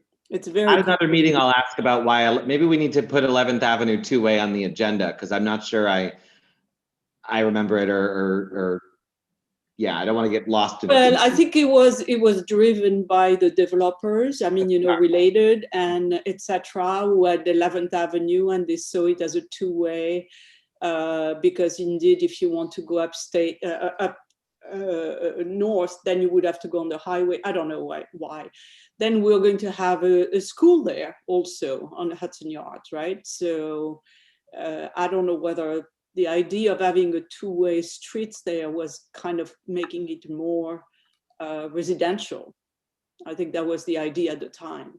We could certainly, it's very wide avenue. It would certainly be a calming way. We could do a boulevard, plant trees down the middle or something. Do a the only thing is, sorry, the part of 11th Avenue by about between roughly 31st and 34th, the trains are underneath. The train yard is underneath. Yeah, and we can't have any kind of plants there. The last time we spoke to the developer, they got kind of upset with us because they did all this work to prove that plants having 6 feet. Plants are fine, but our bridges unit said no plants on a viaduct. So talks kind of dropped off. But the original plan was for 2 lanes in each direction with curb extensions, but that precludes a bike lane. We could have the bike lane instead of the curb extensions. It'll be not really enough room to have both. We get one or the other. So I think we should have a different discussion. I mean, Jeffrey's right, and maybe Greg, you should come back. Yeah, it's still years away, but they're going to come creeping up on us before we know it. City's got a lot of money. There's going to be an infrastructure bill. Let's get ready for it. Yes. Yeah. Well, this is wonderful. Thank you so much. Okay, thank you. So do we need a motion generally supporting these changes? Just we can bullet it out. XYZ. Right, and maybe request a little more change at 40th or Dyer and so on. Okay. Also, All right. your Galvin Plaza diagrams are works of art. Right. Okay, we have a motion? So moved. So moved. Okay, Second. all right. All in favor? Aye. Aye. Any opposed? Any P&E? All right, great. Thanks for the presentation. Did you ask the public? We didn't have any hands up with the public, Okay. but thank you for keeping me honest, Pete. And it's 8:20, Pete. Come on, we got to keep rolling here. We got to keep rolling. Yeah, let's go. The next item on the agenda is the High Line, and I see that I saw the gentleman from the High Line who Oh, we have so many. presenting from the High Line. Is it? Hi, everyone. It's Mauricio Garcia from the High Line. Thanks for having us. I'm actually gonna pass it over to our partners in this project, Holly Light from ESD, and she'll kind of kick us off. Hello, Heidi. Long time no see. You're on mute, it doesn't work.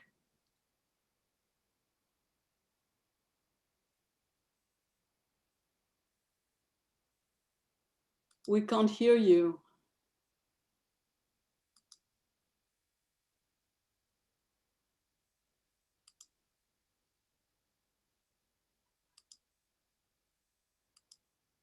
We can't hear anything. If it's okay with the committee, maybe I could, start presenting while Holly, sort of works out the letter. Hey. Hey, Holly. I think you're okay. The phone is not connected to the videos. I got it. I will go ahead, Henry, and then I will turn it over to you. Hello. Sure, of course. Jeffrey and friends. I'm just going to give a quick overview and then turn it over to Henry. But I realize we have not talked to you all. Sorry, train's going by my house right now. We have not talked to you all since kicking this off, and just wanted to talk about the great public-private partnership that we have with Brookfield, the Port Authority, and Friends of the High Line to create a connector that the Friends of the High Line has been kind of looking at for a while. And Robert Hammond and I go way, way, way, way, way back till when the High Line first started. And he came and said, hey, Moynihan is opening, and this would be an exciting connector to the west side from Moynihan. And the governor in the state got very excited about this because connectivity, as Christine and I talk about often, is a huge issue for us from the Penn Station area. And how do we get people more effectively over to the west side? And so while this by no means precludes at-grade solutions for getting people to the far west side, and we're very focused on 30th Street, as I know Christine and others are, this provides another alternative. And I think we all see the challenge of getting people from Midtown over to the west side as being multifaceted. So this is one piece of that solution, hopefully, which is to connect people who are coming out of Moynihan and Farley straight into the High Line.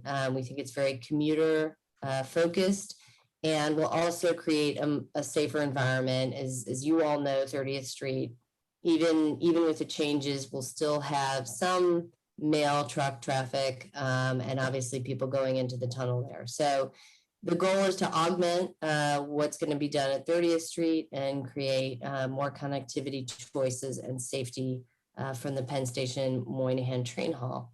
So with that, I will hand it over to Henry, who has been a great partner of ours from Brookfield. Thank you, Holly. And I just wanted to thank the committee, for hearing us tonight.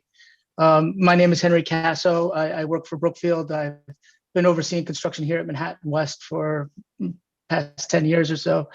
And I've come in front of the Transportation Committee, many times. And I've always expressed, our appreciation for the devotion and dedication that this committee has, for transportation here in the city. And I think this particular project is aligned with what the committee has been trying to do over these number of years. Now, this again wouldn't be possible, without working with amazing entities like the Empire State Development and the Friends of the High Line that have, had so many successful projects already contributing. So with that, maybe we could go to the next slide and I'll sort of elaborate a little bit. This is a general zoomed out overview.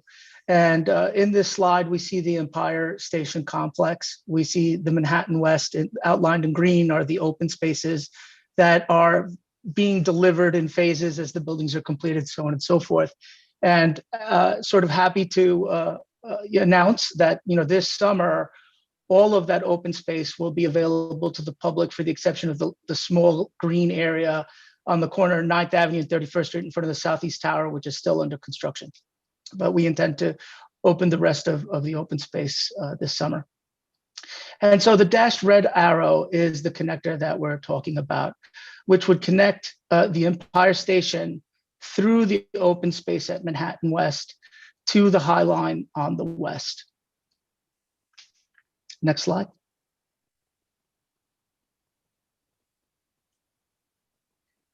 So these are current pictures of Dyer Avenue and 30th Street. On the left, it is a view from the Magnolia Court at Manhattan West, looking south, and that's the post office in the background. And on the right-hand side is a photo from the High Line spur looking east towards 9th Avenue. And at 30th Street, as we know, has been under construction for quite some time. And that's also expected to start to wrap up at the end of the year, early next year, which is largely the DDC work. Next slide. So here we see, the connection and sort of the proposed shapes of the connector that would get us from that Magnolia Court to the spur. And, we envision a 12-foot bridge that runs in the north-south direction, which leads to a planted, heavily planted section that runs parallel with 30th Street. And that's right now envisioned as approximately a 9.5 foot walkway, which gets you to the spur of the High Line. Next slide, please. So the studies that have been performed in conjunction with the project anticipate peak flows of about 4,000 users an hour, and off peak it drops down to 2,000. And so on the right-hand side, what we see is different levels of surface, A being sort of more sparsely populated to the sea. And what we anticipate is that at peak time, we're going to be at a level of service of B, but that the majority of the time at the off-peak times, we're going to be either a B plus or an A at an A level of service. The connector also separates the pedestrian traffic from the street level to an upper level or a portion of it. So we anticipate that's going to alleviate congestions on the sidewalk and also give an alternate, safer path, above the traffic in the intersections in order to, get to these points on the west side. Next slide, please. So this is the sort of the lots and the ownership around the area. The red lot being lot 1, which is owned by the Port Authority. And it's primarily on this lot where this connector would exist. And then lot 69, we call the McCourt site. Right now it's a temporary Equinox outdoor site. One, important thing to note, and we'll go to the next slide to note that, what we see as a sidewalk running parallel along Dyer Avenue and 30th Street run parallel here, is actually on private property. It's not a public sidewalk. The property line goes to the curb of that north side of Dyer Avenue. And there is no intersection. Back when this was built, it was envisioned more as an expressway. And much like you wouldn't be walking on the Van Wyck, they didn't anticipate pedestrian traffic along Dyer Avenue, which is one of the approaches to the Lincoln Tunnel. So as part of this particular project, next slide.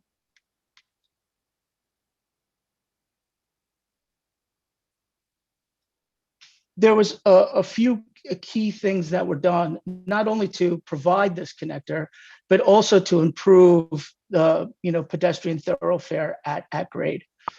And that was done by a couple of moves. One is we're capturing about 300 square feet from the McCourt lot in order to straighten out Dyer Avenue. And by doing so, we've created enough real estate to have the post down in the center of Dyer Avenue between 31st Street and 30th Street for this connector bridge. And then we're also allowing for a sidewalk so that you could get through from 31st Street to Dyer Avenue or 30th Street mid-block. And installing a crosswalk that would get you to that island, which leads you to the crosswalk on 10th Avenue. So if we follow the green arrows, you could now get, from 31st Street, and you could also get from the east to the west, through signalized crosswalks. I also like to point out on this particular slide, these sort of red dots, which are on the island, and that's the structure that supports the bridge above. And this is going to be important on the next slide, if Janine, if you could forward. It does not, some of the feedback that we've received is, what's the flexibility? Can we maintain flexibility on 30th Street in the future? Should we want to create a T intersection? And so what this diagram shows is that we can do that. We've shown here these red dots again, which is the columns, the structure for the connector. And then we've superimposed a T intersection, right, that could be done at a later date. And still the columns allow for this to occur without obstructions to traffic. Next slide.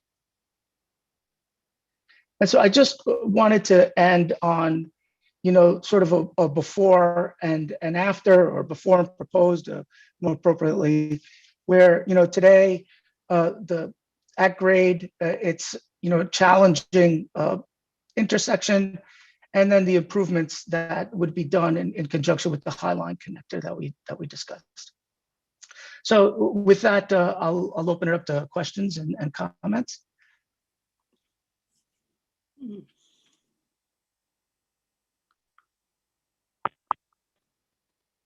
Thank you, Henry. I see Rob has his hand up. Is this for Rob? Do you have your hand up for this item? Yes, I do. Sorry about this. I'm on the phone. I followed it best as I can through Apple Maps with what you were saying. Could you please talk about ADA accessibility with this project? Yeah, so Manhattan West has ADA accessibility at many different locations, right? So you could get on at 9th Avenue at grade. You could get on at 33rd Street at grade.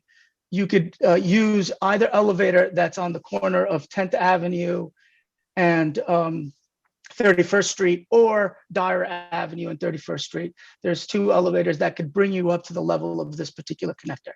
And then on the High Line, there's an elevator on 31st Street, just off of 10th Avenue, slightly west of 10th Avenue, that also brings you to the level of, the High Line, obviously, and provides access for the connector. The same goes with stairs. All of those locations, which I just mentioned, 10th Avenue, Dyer Avenue, and 30th Street at the spur of the High Line also have stairs to get up. So there's nothing planned for 10th Avenue and 30th Street for like an elevator to bring you right up to the spur and connect? There is no additional elevator planned for 10th Avenue and 30th Street, but there is, an elevator just west of 10th Avenue on 30th Street that gets you up to the High Line. Yeah, I'm familiar. I was just curious if this was possibly going to happen. It would be a lot better accessibility than someone having to run a half a block away or so to get on. Okay, thank you. Thanks, Rob. Christine. Yes. So it's very good to see that the plan doesn't preclude any, change in setup. I think I have a question. So what is the plan under the High Line? We had discussed maybe having treatment under the High Line, which make it nicer to walk and nicer to for pedestrians. Yeah, yes, Christine. One of the things that the team is focusing on now is the development of the lighting of the structure itself, right? Both beneath the structure and the structure, which would, be what we think is aesthetically pleasing, but also, to provide light and security, below the structure and around the structure. For the community, but we're still sort of working through what are the appropriate fixtures. Are there DOT standard fixtures that we're going to be installed, and how do we position them so that they accentuate, the structure that's being proposed, as well as, providing that lighting. We haven't gotten to the point yet of, determining what could live under there in the way of vegetation and things of that nature. But I anticipate, going through those motions as well with regards to how do we make that a pleasing space at the island. And so I see that you are not going to have a square intersection at Dyer. Shouldn't we have at least have a crossing, mid-block crossing for 30th Street? It's a very long block, and it seems that it deserves, a crossing, and I'm wondering whether that's not something that you should be doing now. Yeah, we did look at putting a crossing across 30th Street mid-block, and one of the items that we're running up against is that it dramatically changes the signalization and the traffic patterns surrounding the intersection, which require a little bit more extensive evaluation and approval timeframe to execute. And so we're focusing on this particular proposal while continuing to pave the way, no pun, for that to be executed at some future phases anticipated for this area. So under where you're showing the green, under that green is a pedestrian crossing there to link the two sides? Correct. Okay. Everything green is pedestrian crossing. And it's pedestrian crossing at ground level, right? Correct. Yeah, this is completely at ground level. Okay. We're, the High Line connector is happening above all of these plants. And, we've been focusing a lot, for lack of a better word, on this particular intersection so that it's, just as passable as above when we're complete. And so what are your discussions with the Port Authority as far as what's happening in those lots, in Lot 1 and McCourt? So, Port Authority is continuing to, develop their plans in conjunction with, the bus terminal. Right. And, we've shared, our column locations and these particular signalization and crosswalk plans to make sure it doesn't, prohibit, what their future use is. But we, are not at the moment, working with them on, developing that further, beyond what they take from, what we plan to do. And then I'm assuming, Christine, that they're looking at it and making sure it's going to work for their future use as well. Okay.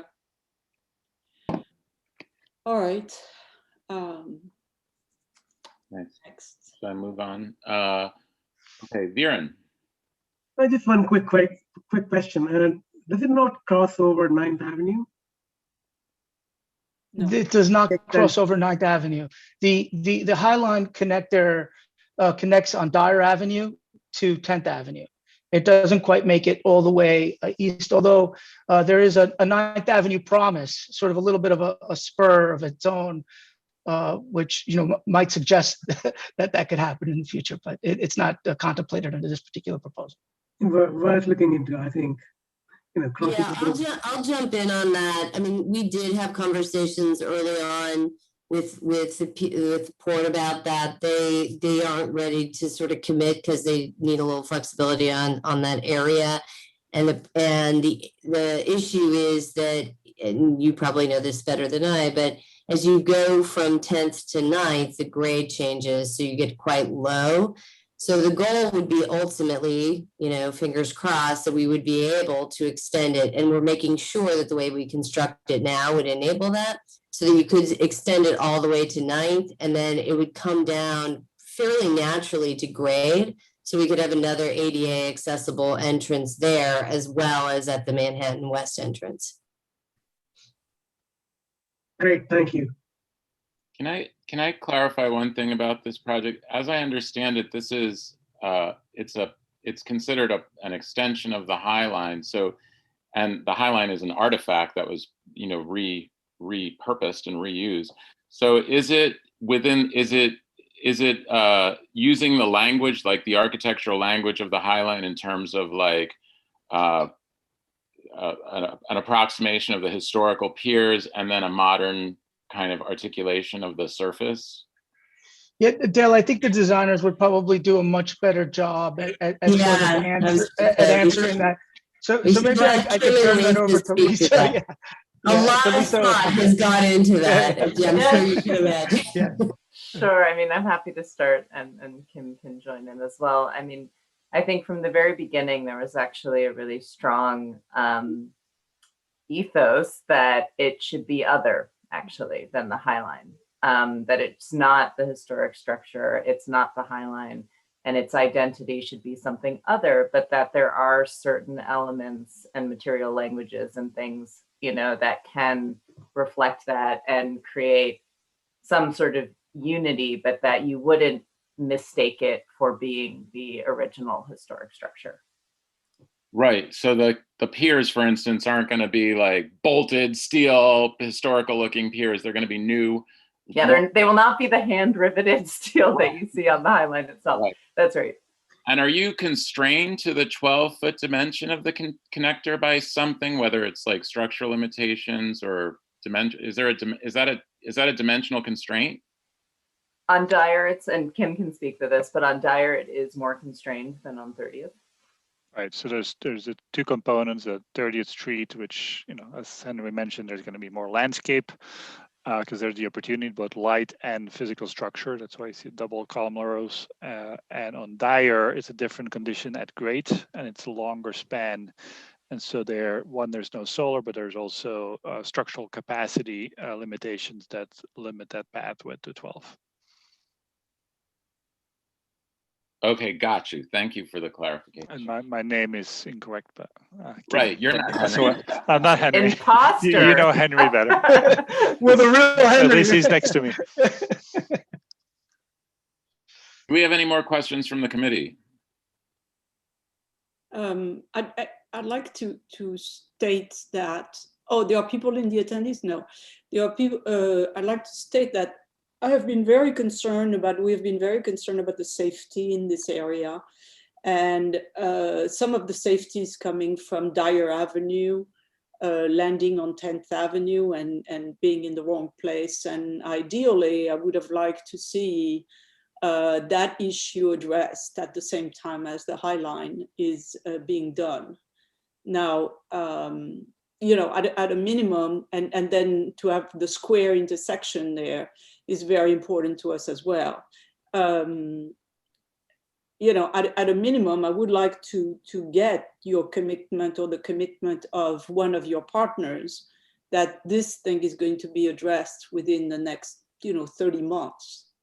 And because that is really, it's a little bit like, oh, we are redoing the swimming pool, but we are not fixing the gas pipe, which is leaking.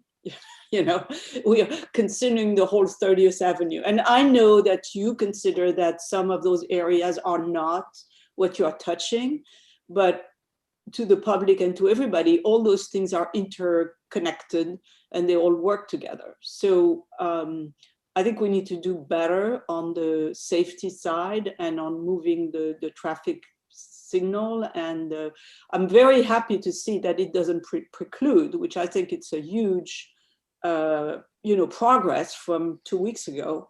But I still think that we need to keep the pressure on the safety and what can we do to guarantee the safety of pedestrians, which I don't think is taken care of properly in this proposal. So I just, my position, and we would accept to have a commitment, say, okay, we're going to do it in 2 years, we're going to do it in 3 years. I saw a whole slew of people on your presentation. I'm sure that one of them is ready to commit, right?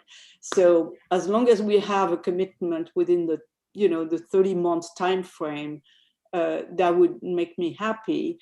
I think it should be perceived as being part of the same project, even if it's not done in the same context. I will step up on behalf of the state. We are very focused on that. We intend to do the T intersection, and as we have discussed with you, we and Henry mentioned, we need to do a little bit more traffic analysis and check those boxes to have done that, we believe. Although, as I promised you, we will also have that conversation with Sam Schwartz before we fully determine whether we need to do that first. But we think we have to do some more traffic analysis in order to determine that. But it is very much on the radar screen of the state to do the T intersection and complete that. I can't promise it's 30 months, but it is part of our next phase for sure. I guess I'm saying 30 months because, as you know, when we met with the Port Authority, they kind of said, 30 months was a good horizon for changing the bus parking. And so if the Port Authority is the one doing it, at the end of the day, I don't care, but I'd like to see it done because we've been very, very concerned, and we have sent letters in the past, and it's all for the good of everybody. I mean, it's not because we're obsessed with that. So although we understood, and I think everybody agrees, and this is incremental, but right. This helps us push that forward to make sure that happens. Okay, all right. Yeah, our district has some unique transportation intersections of like the grid, the highway infrastructure, and in this instance, the relic of the High Line. So it's and Galvin Plaza, as you saw before. Yeah, we just had a discussion of Galvin Plaza, which was another kind of incredible intersection of these different systems. So I'm very encouraged generally by the effort to resolve these, the potential conflicts that are built into the way one infrastructure is imposed on the other in our city. And but I echo Christine's concerns about safety. Jeffrey. Thanks. Hi, Holly. We're dealing with this situation because the city in this neighborhood got gutted. Without regard for pedestrian safety, without regard for the tens of thousands of residents that lived there for centuries. And so here we are asking for pretty straightforward, simple, known things to make people safer. The state is throwing a boatload of money at a fancy expansion of a wonderful public amenity in the High Line. And yet 30 months, this is incremental. I am confused how in any way we should tolerate the state's desire to expand the High Line before they first improve the streetscape, which exists today. And so, here I am again at another meeting with ESD, confused as to why the approach is this way, when for over half a century, people have been treated like garbage in this part of town. And yet, it has been rezoned and rethought of repeatedly without regard for pedestrian or cyclist experience. And here the state comes in again saying, we're going to do something grand, which it is. I'm super excited about expanding the High Line, but that doesn't remove the need to improve the streetscape on 30th Street for people. Totally agree. So I'm happy to say I have a really good answer for you this time, Jeffrey. Okay. So being able to expand the High Line is a no action environmental, from an environmental standpoint. So we can, as you know, the port has a lot of things going on here. We committed to them that we would be in and out because this is a no action project. We can get the construction done by the end of next year. So that is why we're expediting this.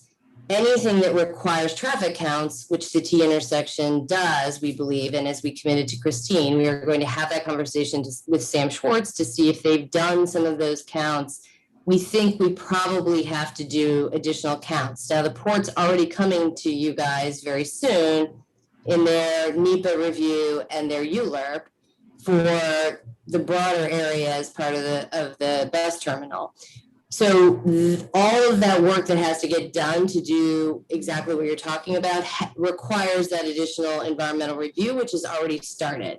So that's when I say incremental, it's not money, it's not lack of will, it's that we can get in there and do a no action project very quickly, get out before the port is starting their construction so we're not having issues with more traffic. And then they will be doing the environmental review that will enable those additional pedestrian improvements. I'm really glad you have that answer. It's still kind of backwards because you're analyzing vehicles and not people, pedestrians. So, you know, but that is we are getting the, we all agree with your frustration about that. the dirty end of the stick. But when the state wants to do something, the state can do it, Holly, and you know well that that is true.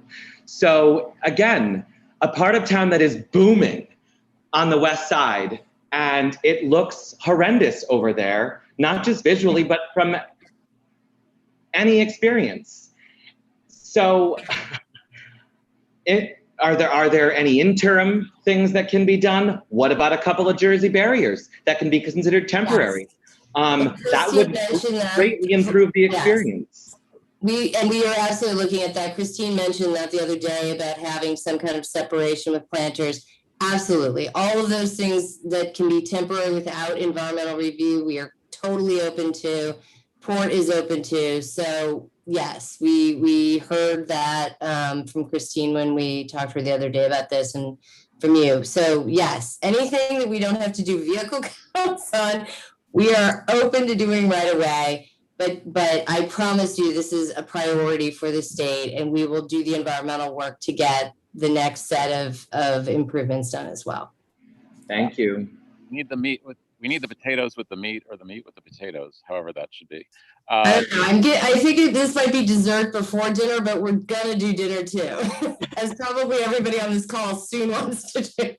Holly, that is a much better analogy. David, Warren. Hi, I echo Jeffrey's sentiments, but my question is, as long as I have you, there was something about the Moynihan station. If you all are involved with that, what about secure overnight bike parking and protected bike parking for the commuters indoors, so the bicycles are protected? What are you doing about that? Right now, we're talking about the Penn Station, right, David? The Penn and Moynihan, isn't it Moynihan and Penn Station? Well, we're talking about the High Line here. I know you're talking about the High Line, but in one of the graphs, or one of the presentations said Moynihan Station and the High Line. Right. And these people, they're involved with it. They're involved with Moynihan Station, aren't they? Even though maybe it's not correct. I'm willing to go off topic for that.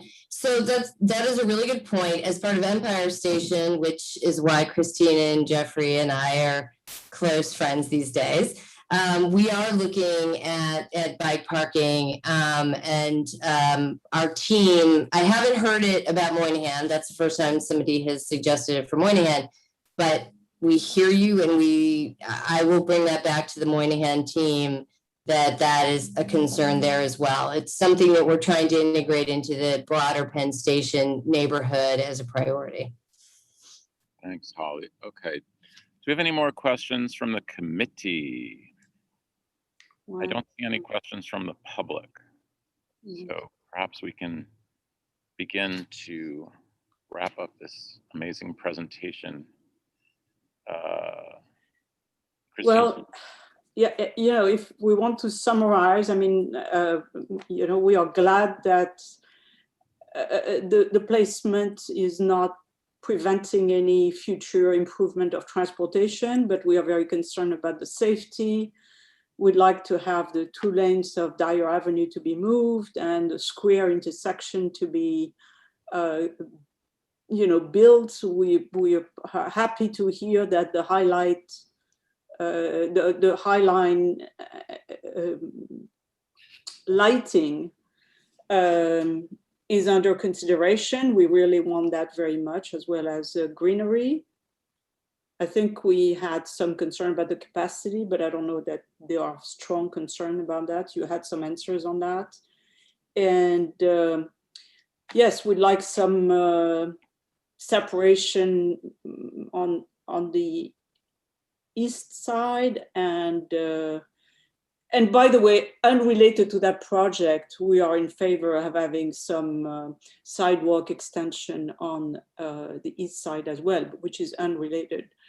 And so we have all those things. And as you know, Jeffrey says, I mean, are we, I think my inclination would be to deny unless we get the commitment.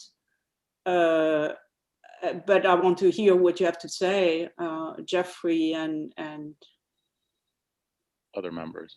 And Dale and everybody else, whether we want to approve provided that we have those things, or we want to deny unless. What do you want all to do? I can't hear you, Viren. Hear me now? Yeah. I second that. Which one? Deny until they agree to the needful. Who else? Jeffrey? I'm good with that. I think it's deny unless, and it's about the commitment to those changes we're asking for, not about the actual, I wish it could be so much as to say the completion of them, but we need to move multiple parts at once on this for the better of the whole. So I'm good with that. And we would be very positive about the project. I mean, you know, the Correct. whole project is like, we like the project, we think it's a good project, but other things need to be done and committed to. So we don't have to fight that battle all the time, you know? Yep. We want dinner and dessert. I think the consensus is deny unless. So I wrap that into a motion. Do we have a second? Okay, so that's the motion before us as articulated by Christine and Jeffrey. All in favor? Aye. Aye. Opposed? Any P&Es? I think we got everybody. Okay. Can I ask just a quick question? When Christine says that and you all agree with that, that is not necessarily as part of the current action. It's a commitment that as part of some project, this will happen, but it doesn't necessarily have to happen at the exact moment this happens. Is that accurate? No, I think because we that's what I heard Jeffrey understand the and Christine say. timing. We understand the timing. Yeah. Okay. I just and we are not going to be specific about the project or not. Like we want, that's why I was saying 30 months or something like that, you know. Okay, that's fair. Okay. All right. Fantastic. This is a complicated project. It's an exciting project, lots of stakeholders. We appreciate everyone's input and the presentation, and we thank you. Thank you very much. Always good to see you all. Likewise. Thanks all. As, you know, as hot as I may get, it is nice to see everybody. Right. And now we're moving on to a presentation from Who is here from Ben Kallos' office? I saw you earlier. Wilfredo, oh my It's God. Wilfredo. Wilfredo, you have been so Wilfredo, patient. thank you. Yes, thank you for, this is a marathon presentation night for us. So, and here's another one. We look forward to your presentation on scaffolding legislation. Well, I can guarantee you this, at least this piece of it won't be very long, because I don't typically like to prepare decks to discuss this issue because, you know, it's something that we all see. You know, I live in Manhattan, like many of you live further uptown, and the scourge that is sidewalk sheds and scaffolding, no matter where I walk, I see it. So giving an overview of the issue, if we look at your community board, and I'm going to drop a link to DOB's website, which has a nifty map, which you can actually isolate by community board. Your community board right now has 360 active sheds, which granted, compared to the rest of Manhattan, doesn't sound like a lot, but you know your community board better than anyone else. You understand that, you know, Hudson Yards carves out a large swath of your community board and kind of, you know, upsets the balance in terms of number of sheds that are there. But, you know, neighborhoods of Chelsea and Hell's Kitchen, you know, you have a very active concentration. So in terms of total mileage, you still have a very concentrated, roughly about 12 miles. The site says linear feet. I did the conversion for you. It's just under 12 miles, which is a lot of scaffolding. So why does Manhattan have this issue? Why does, you know, CB4 have this issue? It's a long issue. It's a 40-year kind of story that, you know, started off with really good intentions, but created a system where it's honestly cheaper for a lot of building owners to just put up scaffolding and leave it there than it is to actually do the underlying repairs to eliminate it. So when we're talking about scaffolding, there are really two things that can create the need for scaffolding: new construction or something called Local Law 11. So Local Law 11 used to be Local Law 10, got changed to Local Law 11 in 1998, came about under Mayor Ed Koch back in the 80s, after Grace Gold, who was a student at Barnard, was walking down her campus, and a piece of facade came off one of the buildings and struck and killed her.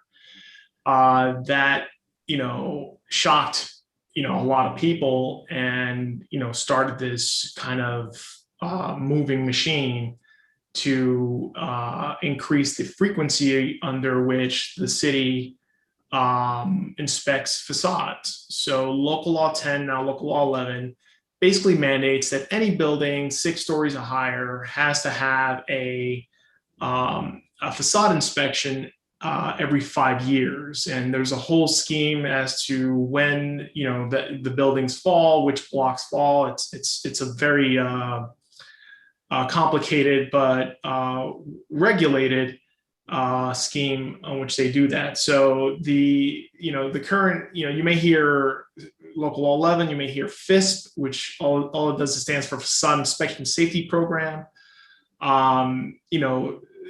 Basically an architect or some other licensed professional engineer has to conduct an inspection called Qualified Exterior Wall Inspection, or QE, and that is supposed to identify whether the facade is safe, unsafe, or what they call safe with, I forget the actual term, but it's safe with some additional work needed to be done. So it's kind of like when you go to the dentist and they're like, look, your molars are good, but this one here, it's, I'm going to keep checking it every 6 months because you may have a cavity forming. It's kind of that type of issue. So when this happens, buildings have to put up scaffolding. The problem is, after the building, and look, I'm not going to bash responsible building owners, and I'm not going to bash, folks who live in, condos and co-ops that go out of their way to ensure that they're in compliance. The issue is with the city. So you can be a responsible building owner, pay the money, put up the scaffold, get your QE inspection done in a timely fashion, have it all said and done and be certified safe, but you can't bring down the scaffolding until the city, the DOB, the Department of Buildings, sends out an inspector of their own to inspect the inspector's work. And the issue is that last count, and again, this is pre-pandemic because I haven't been able to identify if they've changed this, but I doubt it. And if you see this green light flashing, it's a long story, but don't worry about that if it flashes behind us. The city only had a handful, and by a handful, I mean less than 10, more than 5 qualified building inspectors to be able to handle all of the city's inspections. So it was physically impossible for them to get these done in a timely fashion. So that creates one of the issues of why scaffolding exists. The second issue is the other 5, 6, 7% of building owners who are not responsible, who, basically just throw up the scaffolding, pay their $1,000 a year and leave it up there. And that's where you get, situations where you have scaffolding that frankly will be eligible to vote next year because it's been up for 17 years. And it's still up. It's up on 100, I think it's 135th Street in Central Harlem. We did a birthday party for it when it turned 16. We were planning on doing one when it turned 18, but unfortunately, we won't be in office when it turns 18 because it's next year. But there is a piece of scaffolding that will turn 18. So that's kind of like the background, and that's the issue. So I'm here to talk to you about 2 pieces of legislation that we've been working on. The first one is Introduction 87 of 2018. It was first introduced back in 2015, but it failed to move, and it's stuck in the same bureaucratic mess that it was stuck in 2015. But that bill, and I sent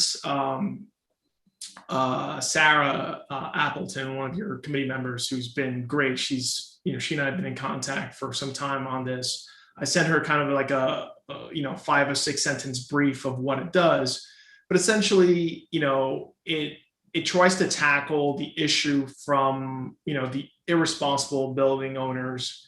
And basically it says that if they don't do their work within 90 days, the city gives them 1 extension for 90 days. So that gives them 180 days or 6 months. If the repairs aren't done, the city goes in, does the repairs, bills the building owner, or puts a lien on their property if they can't do it.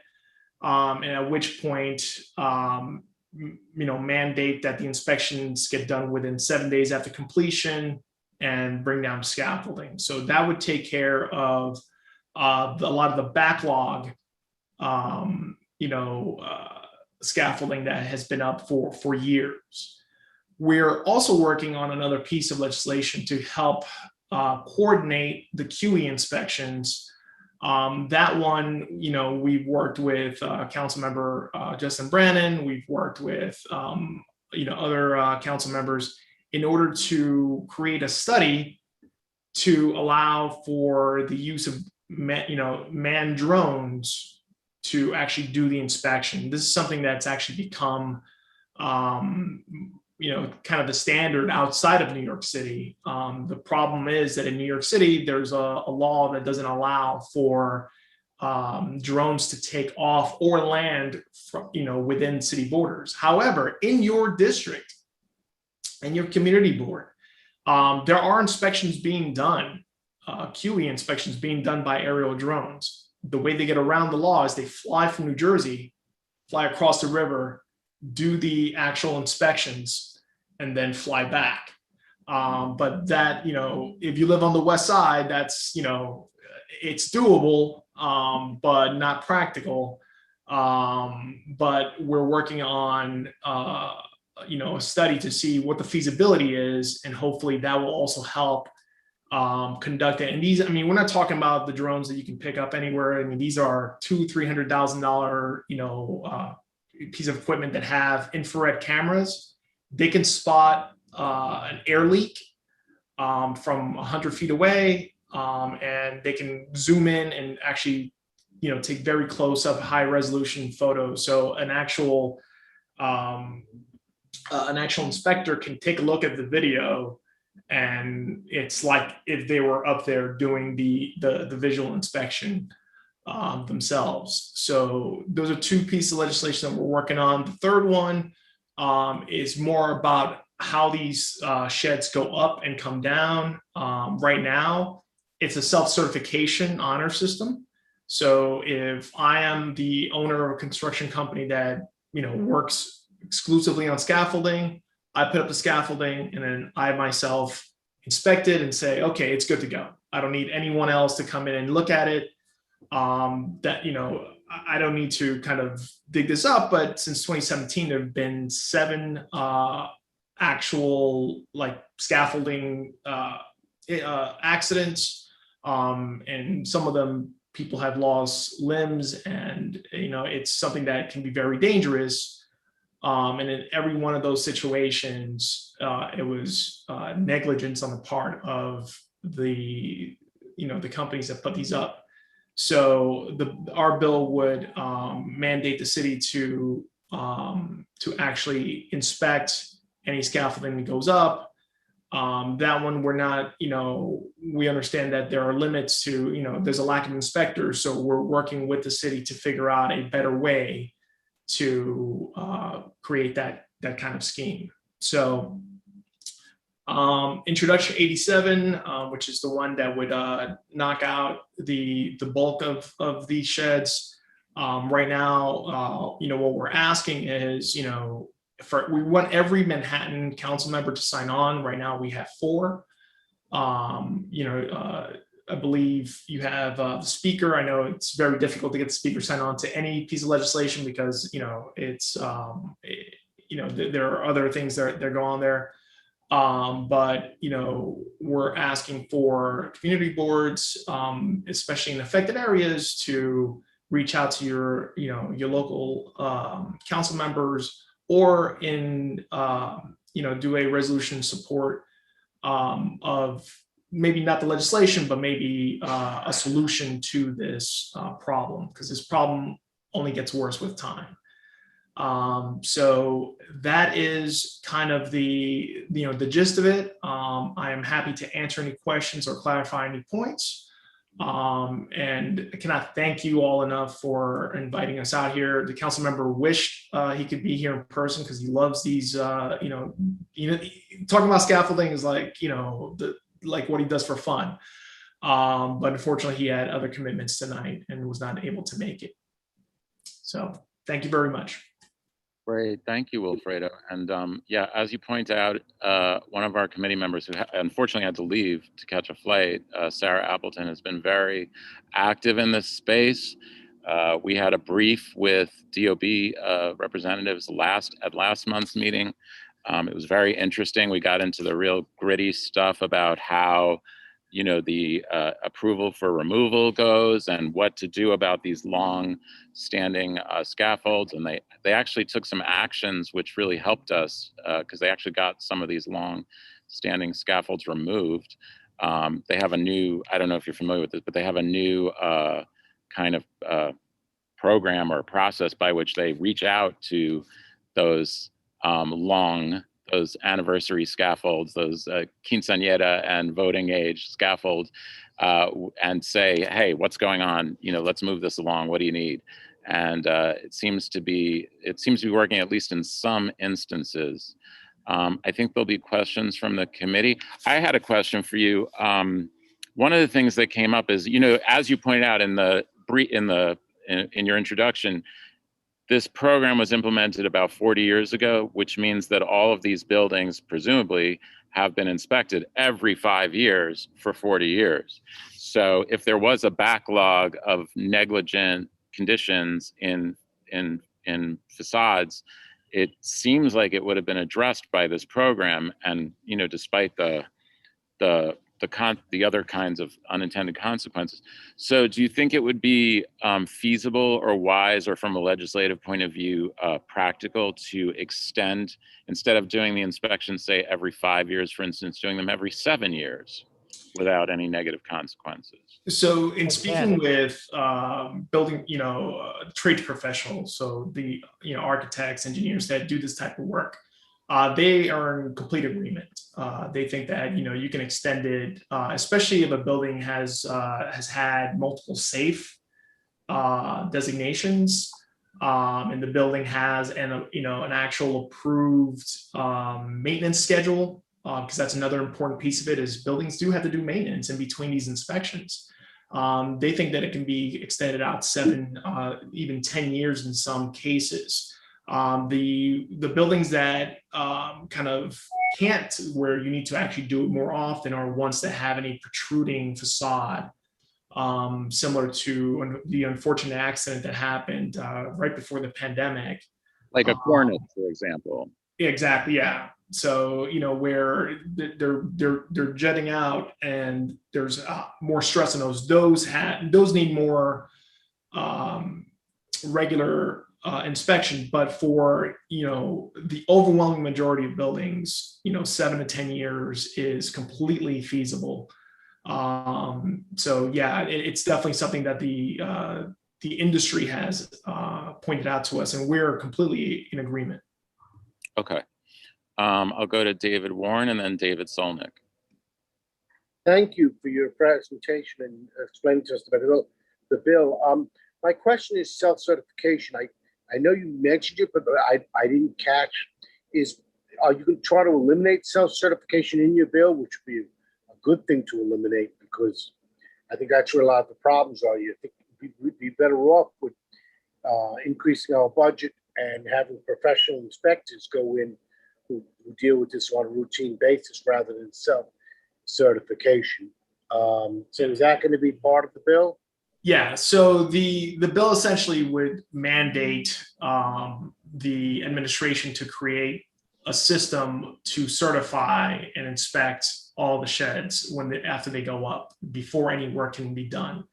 The reason why we don't spell it out is, the council actually doesn't have the power to tell the administration how to do things. We can only tell them, hey, we need you to do this, figure it out. So, and in terms of funding it, that would be something that would be, negotiated. But ideally, you don't need someone, with an advanced degree to do these certifications. If you've been a contractor, if you've been someone who, who's done this, you've taken, courses to certify safety. So as long as it's an independent inspection, that's more than sufficient, as opposed to what it is now, which is just like, yep, I put it up right, it's fine. So yeah, absolutely. We want to eliminate, the just having self-certification and bringing in independent inspection process.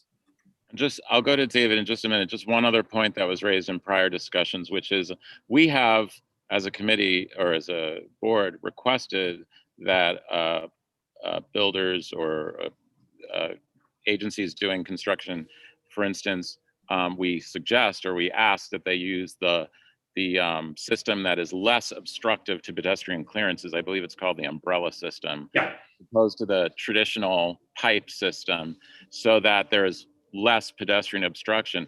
I assume that if if there was the political will, that could also be a legislative act to say, like, in cases where there is a, high volume pedestrian traffic or clear evidence of a lot of street obstructions, we could mandate the use of one system over another, which would be better for pedestrians overall. Yeah, so we've met the actual person who invented that system, and we met with the company, and they're a city, New York City, Manhattan raised, actually went to NYU. So this is something that obviously was a labor of love on his part. We can't spell out legislatively that we want to use the umbrella system, because that would, it'd be like proprietary. It would be like it would violate the city's contracting laws. But I assume legislation could outline specifications. It can. It can, and it's something that we definitely looked into. There's also very like the scaffolding industry for the last 40 years has just become this like massive conglomerate that they get every scaffolding company, with very few exceptions, all rent their scaffolds from the same warehouse in New Jersey, in North Bergen, New Jersey.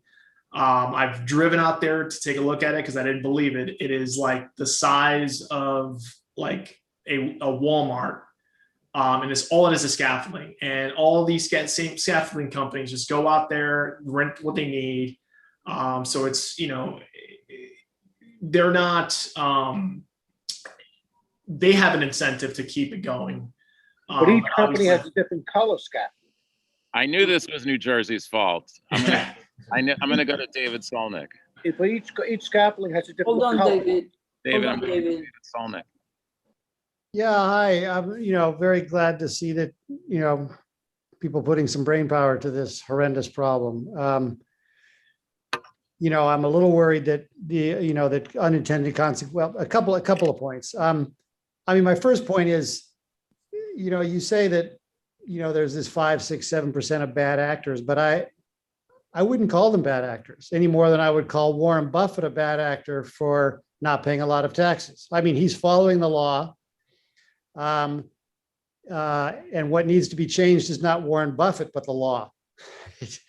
So I wouldn't, yes. If you're talking about that percentage of building owners who are, keeping their scaffolding up for a long time, but not in violation of the law, then it's the law's fault, not the building owner's fault in my mind.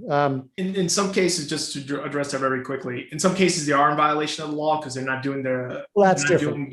Obviously repairs. That's different. Yeah, they're not doing the repairs. So they keep the scaffolds up in repairs, and unfortunately, even the violations, we're talking a couple $100. So it's like cost doing business. It's a drop in the bucket. It's like parking tickets for UPS. Exactly. Yeah. Although DOB advised us of a new schedule of fines that is going to go into effect. Yeah. Wait. Christine. No, I'm not done. Wait. It's not finished, and Viren is in front of me. Okay. I'll go to Viren and then Christine. Go ahead. So we're worried about, additional unintended consequences. So you mentioned that one of the possibilities is that they would get a lien on their building if they don't, do what they need to do. But so what? You've got this building, you got a lien on it. You can leave the lien on there for as long as you want, right? Unless you're planning to sell the building, that's the only time it really becomes an issue. We're limited in what we can do in terms of getting the necessary repairs done. We're having that scored by the independent budget office to see like what the bottom line is in terms of what the cost to the city would be to just do the work. And if it takes them 30, 40, 50 years before a corporation decides to sell that asset, and we're recouping it at minimal interest rate, is that worth getting it done versus 18 years almost without repairs and making a dangerous situation for both pedestrians and residents in some cases.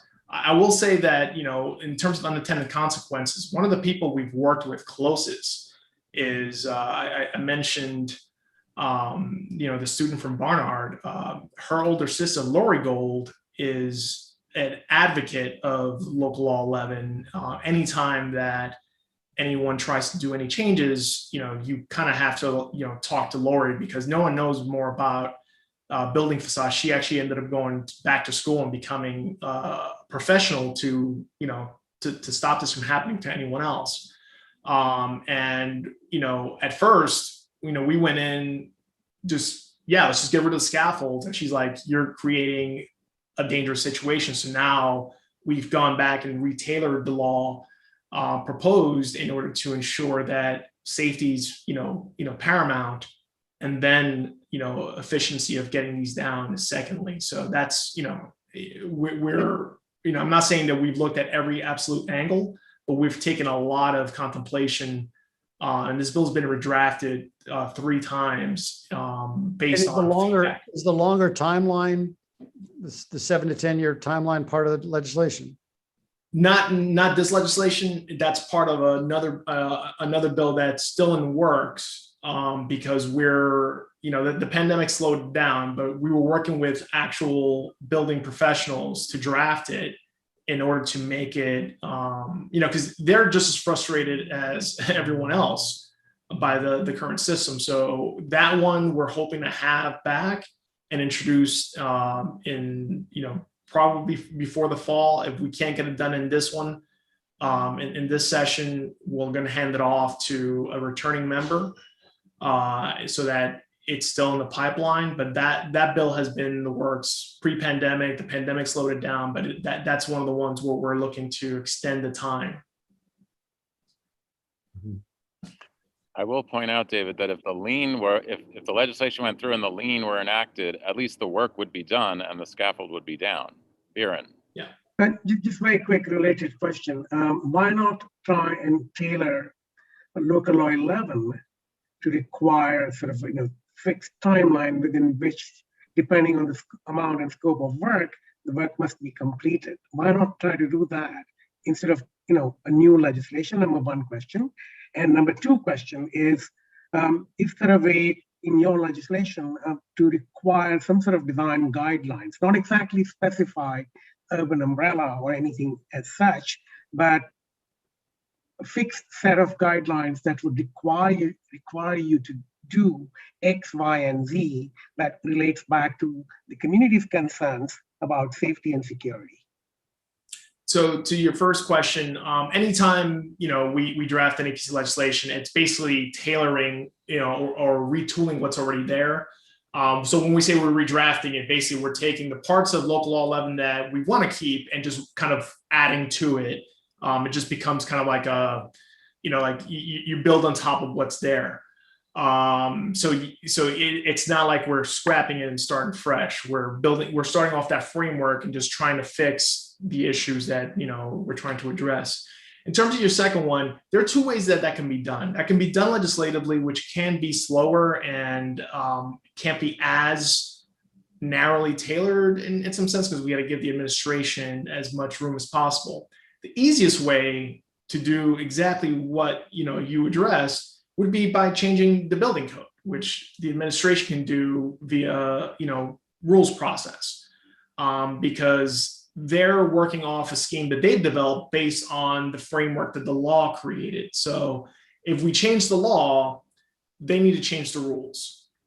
They can change the rules on their own, but they're not going to, because there's no incentive for them to do so until there's a law change. But that is something where next time you have a DOB here, just ask that question. Be like, have you thought about a rules change in order to? We did. Yeah, I'm sure you did. Just listen to the way you went after every single person in the administration tonight. I know that you asked those questions, but yeah, that would be the easiest way to do it. But there's just no incentive to them. Which is one mechanism that I can think of is that DOB does require sometimes pre-certified or not certified, pre-qualified contractors. Yeah. who actually produce and install the scaffolding. Now, they could probably, your legislation could require DOB to come up with a set of guidelines that they must adhere to be able to qualify, something of that effect. Yeah, less obtrusive. You know, like you've seen it. Like if you walk down, like I live close to 86th Street. Every, you know, on the East 86 corridor, every piece of scaffolding is out there is an umbrella because, you know, those buildings, you know, have a lot of traffic and a lot of people going through it. There is a cost issue associated because they're way more costly, and I'm talking about like it's a 10-to-1 almost difference in price. But with further adoption, those prices could come down, and that's what we learned from the actual manufacturer of those systems. Right now, you know, they're like 1% of the market. If they can increase their market share, you know, tenfold, the price would come down. But yes, we are looking at how we can do it legislatively. But it's kind of like you know, we need DOB to do the other like 50% of it, which is redrafting the rules afterwards. One very last question, promise. What can this community board and this committee can do in support of your legislations to sort of, you know, be part of it? I mean, you know, besides, you know, trying to speak to your, you know, your local electeds, both at the city and state, because there are some state components to this as well. And I know that Linda Rosenthal has been working on this. Robert Rodriguez, assembly member on the east side, has also worked on legislation at the state level. Robert Jackson, who I believe may have part of your district also, both when he was a council member and now as state senator, has also, I believe he's carrying the companion bill to Assemblymember Rosenthal's proposal. So getting them, you know, behind us and showing that there is, you know, a public will to change this system. And then, you know, doing, you know, when you're doing borough board, when, you know, when you're going and interacting with other community boards talking about this issue, we have been able to pass legislation, you know, just by word of mouth, by getting one community board to talk to the adjacent community board and kind of pushing that forward. This is a very Manhattan-centric issue. You don't need to leave the borough. You know, as Manhattan moves, the rest of, you know, the rest of the city tends to follow. So it's really just, you know, activating your local community. We're always fans of, you know, if you're doing letters or you're doing outreach on it, let us know. We're more than happy to help and lend support as we can. But it's really just bring it up, because most people, your average New Yorker who walks down the street just thinks that that's just the way things are. They don't realize that they have a powerful voice in changing it. Yeah, Senator Jackson's district, it kind of like sawtooths along the far west side and then comes in Chelsea. So we do overlap with Senator Jackson district. Christine. Yes, Wilfredo, thank you. This is very instructive. I'm reading from the letter we sent some time ago, and I mean, the first question is, we learned that the permits that they were giving, that DOB is giving, is 5 years long. Mm-hmm. Yeah. And is there any way to change that? Because it seems like a very simple thing. They could say, okay, the permit is maybe for, you know, let's say 12 months or 24 months. And when you come back for an extension, then the price of the permit goes up significantly. And so it's not even a penalty, but it's a de facto penalty. Yeah. So is there any way to include that in your, you know? Well, the way the legislation is written, that 90-day initial and then 90-day additional, so that's the base cap. DOB would have to, they wouldn't be able to submit, they wouldn't be able to approve permits further than 180 days. There would always be like some sort of savings clause that would say under like extreme conditions, like a pandemic or some other, So they will have, under your legislation, the rules to be changed will have to be no more than 180 days for one given shed. Correct. Right? Correct. Okay. And then how do we make sure that the renewal is more expensive, is painful? That would, I can take that back and see if that's something that we can, when it comes to, the administration's favorite word when they're working with the council is curtailment, is whether or not we're curtailing their powers to do something. So I'd have to do a little bit of legal research to see if we can mandate the increase on the second renewal. Right.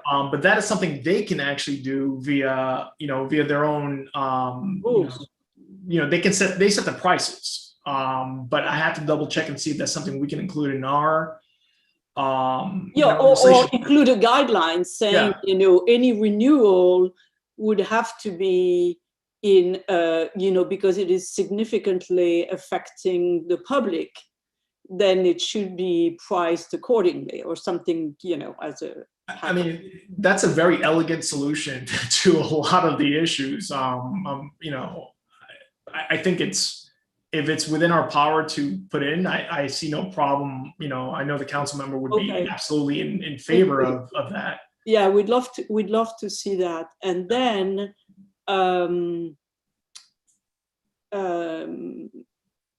we talked about the umbrella, and you talked about the cost. But one thought we had, our observation is that one of the things which is the most obstructing and obtrusive in those current sheds are the bars, the cross bars, or the parallel bar, which is at 5 feet. And that bar is a real problem. Yeah. So is there anything we can do about making sure that the sidewalk sheds do not install those bars, and they install the bar, anything which is between the pillars would be above 6 feet, let's say. Yeah. Right. That would make a huge difference. But where are we gonna park where are we gonna lock our bikes if all these sidewalks? I know. We've got no bike parking anymore. Maybe. No, but I mean, this is. Maybe 7 feet for those of us above 6 feet tall. Right. Well, so it's interesting. We asked whether or not there was any sort of ADA compliance issues with having those bars so low, because the reality is that, like, if you're trying to get to your vehicle and you're not parked in the right, right slot, and those of us who are lucky enough to have a vehicle in Manhattan understand, you can't pick where you park. You would have to go half a block down and do a loop to come back. So we inquired about that. We never got an answer. But even without ADA, I mean, you could say that it is for safety of pedestrian, because if the pedestrians are blocked under that and they want to escape, they don't escape anymore. Yeah, you have everyone jumping over or doing the limbo under. And then who I was on the phone with, and this woman said, "Oh, here is my daughter, and she broke her arm because she was climbing on those bars." Yeah. So I think based on safety, maybe we could make a case that the design of, there's no guideline, and the design of the thing is like, you have to have your first bar at 7 feet. And there is no cross, and there is nothing below 7 feet except the pillars. That is definitely something that we can look to include in the bill that we're working on now, because that one is more focused on the actual implementation of how and when they go up.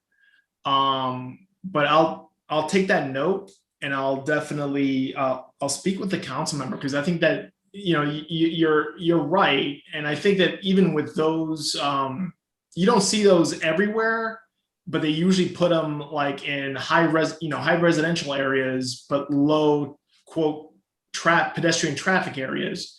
Right. But it's Manhattan. I mean, tell me a block where you don't have 2,000 or 3,000 people walking down every single day. And then you wouldn't have the problem of the cost, because what you said is like the new one are 10 times more than the other one. Wow, that's a lot, right? That's a lot to deal with. But if the only thing you are doing is removing the, securing the thing and forcing them to be higher. I just saw one, I'll send you a copy on 8th Avenue. I've never seen that before. They have just the pillars, right? Mm-hmm. And the thing is very high. Yeah, so they have the joists. Not the umbrella, but it's just high and the pillars. Yeah. And it felt so much better, except that they put the pillars right in the middle of the sidewalk, which was horrible. But that's another thought about, getting that to be more comfortable beside making them to go away faster. Yeah, I mean, we know at the end of the day, there's absolutely zero chance that we're going to live in a world without scaffolds. They serve a purpose. They're, yeah, you need to. But I absolutely think that we can use a better scaffold. Right. A lot of the issues with the sidewalk sheds, and you hear scaffolds is like technically is the stuff above. Right. The shed is what we interact with. Yes. And in some sheds, I mean, we have one right in smack of our district on East 93rd Street that you're walking half a block in complete enclosure with the mirrors. I'm sorry, I'm 6'4" and I weigh 250. I think twice about walking in there regardless. And that's on the Upper East Side, relatively safe neighborhood. I can't imagine, folks, who aren't me, choosing to walk into a blind alley at any time of day. So I think that, we can definitely fight for, better scaffolding, and definitely fight for, not having scaffolding everywhere all the time. If it's raining, amen. We love the scaffold because we can get from point A to point B without getting wet. But again, that is not the purpose that they serve. So I definitely think that, there's a lot of room for us to make improvements and ultimately, have a safer city for pedestrians and also safer buildings for our residents. Okay. So I think we've considered all the points. Do we have, we can summarize, are we addressing letters to electeds? Well, I guess we would address it to our elected, and then Gottfried and all the state elected, and then copy Member Kallos, and then Gail Boer, very important, right? Because she's the borough. Gail's office, she's been a great partner in this. She hates the scaffolds as well. But yeah, she would be a great ally as well to include.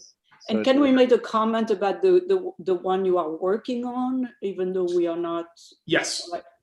I think that if you talk about just, a package of, legislation that is addressing the issues of scaffolds, you can talk about, Introduction 87, you can talk about Introduction 1353 and any other pending legislation, including, I think you should probably have a discussion at some point about whether or not the thought of having drones do the inspections is something that you agree with, because it's a mixed bag of reactions, because some folks worry about the safety of having the drones flying overhead.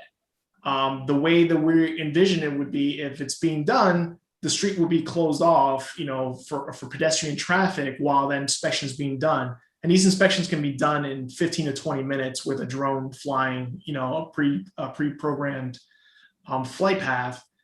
But people worry about privacy. People worry about, the efficacy of it. So, although I think it's a good solution, I still have to argue the other side, because, That's what I was taught to do in law school. But, I have to give both sides to the community because ultimately we're the ones that have to deal with this. And I count myself as a Manhattan resident. We have to live with this. So, I think that that's probably a broader conversation, something that, maybe you can seek input. I would love to have that input because I would love to be able to draft better legislation. Good data. Wilfredo, I have one quick suggestion. Yeah. DOB already has controlled inspections and the third-party inspections. They already have a mechanism in place. If they are short-staffed and they can't keep up with all the required inspections, which is what they told us, why not suggest to them that, fine, go ahead and use similar approach where you actually have outside inspectors that you hire. Yeah. I think that's definitely a good, we should include that in part of our, I think we should take we should throw out as many suggestions as possible that we think can address this in the letter, and also point to the specifics of the legislation that's being proposed. Yeah. And it's going to Hoylman and Jackson, Gottfried and Rosenthal, CCing Ben Kallos' office, maybe even the DOB. With regards to the letter, this is state jurisdiction, not city jurisdiction? Mixed. So it's mixed. It's mixed, yeah.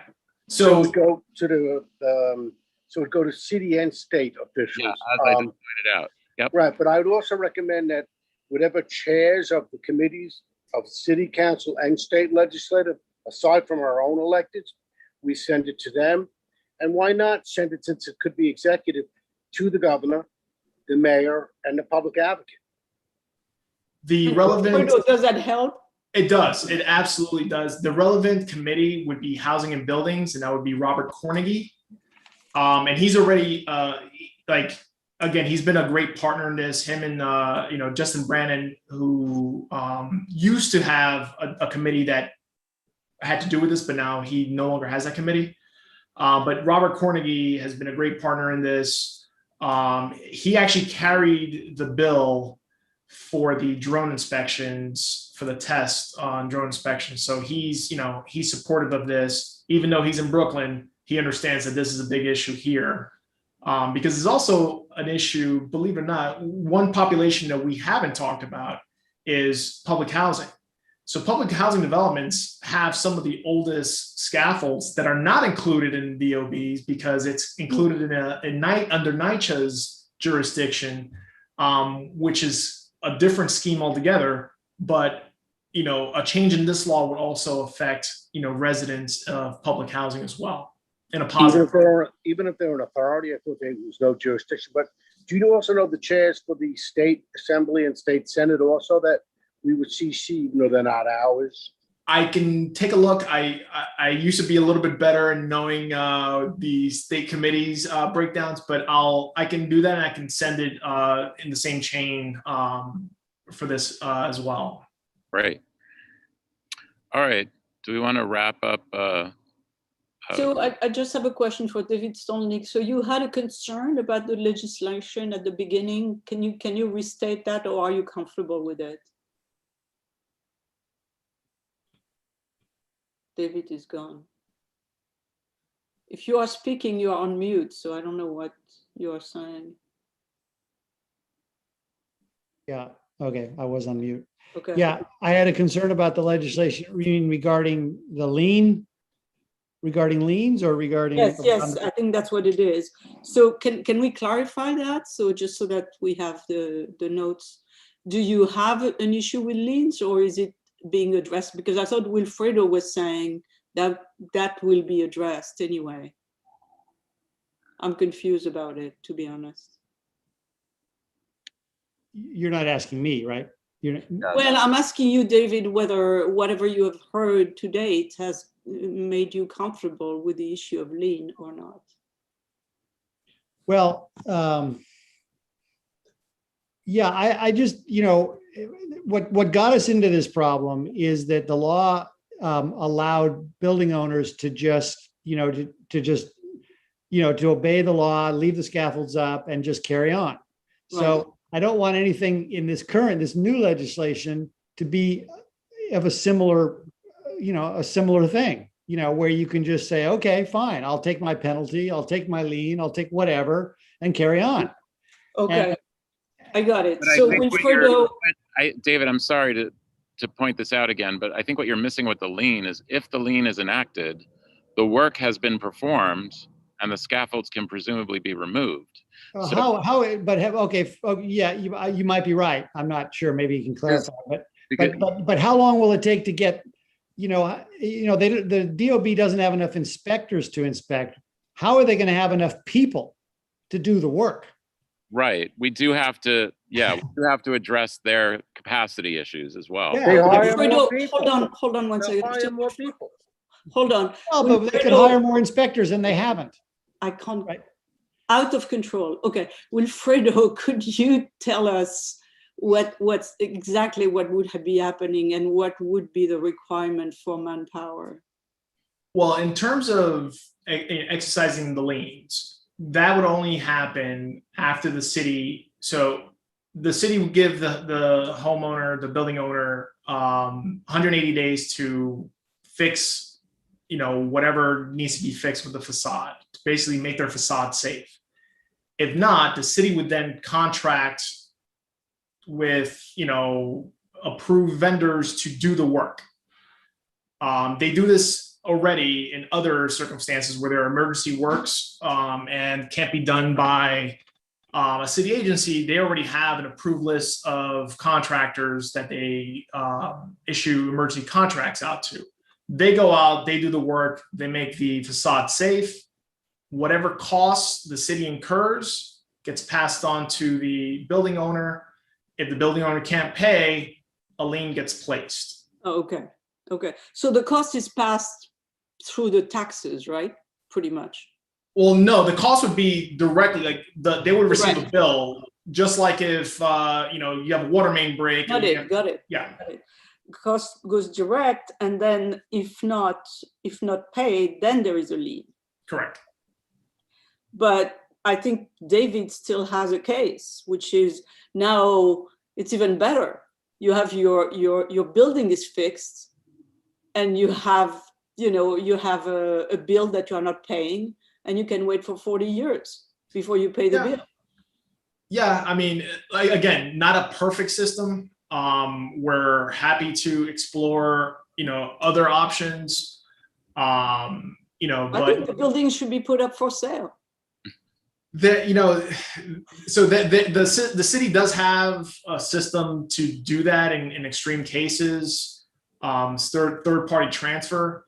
It's a little controversial, and you have to be very careful as to not intrude into the constitutional rights that we all have, because it can be seen as a taking, right, if it's not done with the proper due process. But the city does have a system for that, and they do exercise it yearly. There's something called the lien sale, which happens when you have buildings that have just they're beyond saving. There's just an exorbitant amount of money that's owed to the city. The city can take it, but we don't want that to happen. We obviously we want people to keep their property and keep it safe. But the only option we have available to us at the moment, unless we can find another way of fixing this, is a lien. I'm sorry, everybody. I think we really need to wrap this up. We're closing on 10 o'clock. Okay. All right. I'm done. Okay. Thank you so much. Thank you so much, Wilfredo. I feel we've exhausted this topic to the extent that we can tonight. We have a letter with multiple addressees that's been outlined. Is there a motion? Yeah. Is there a second? I'll second. Second. Okay, all in favor of this elaborate letter solving the problems of scaffolding in New York City? Aye. Aye. So much. Okay. And Henry, thank you so much for presenting. My pleasure. It was good to see you all. Okay. Thank you. Yes, Janine? I was just asking, it's one letter to all the electeds and all the representatives? Yes, it's one letter, multiple CCs. It's our manifesto on scaffolding. So I have a motion to adjourn. Yes. Resounding second. Miriam has her hand up. You want to give her a minute? Miriam from the public. Oh, I'm sorry. I think we've addressed, didn't you address Miriam's concern? No. Yes.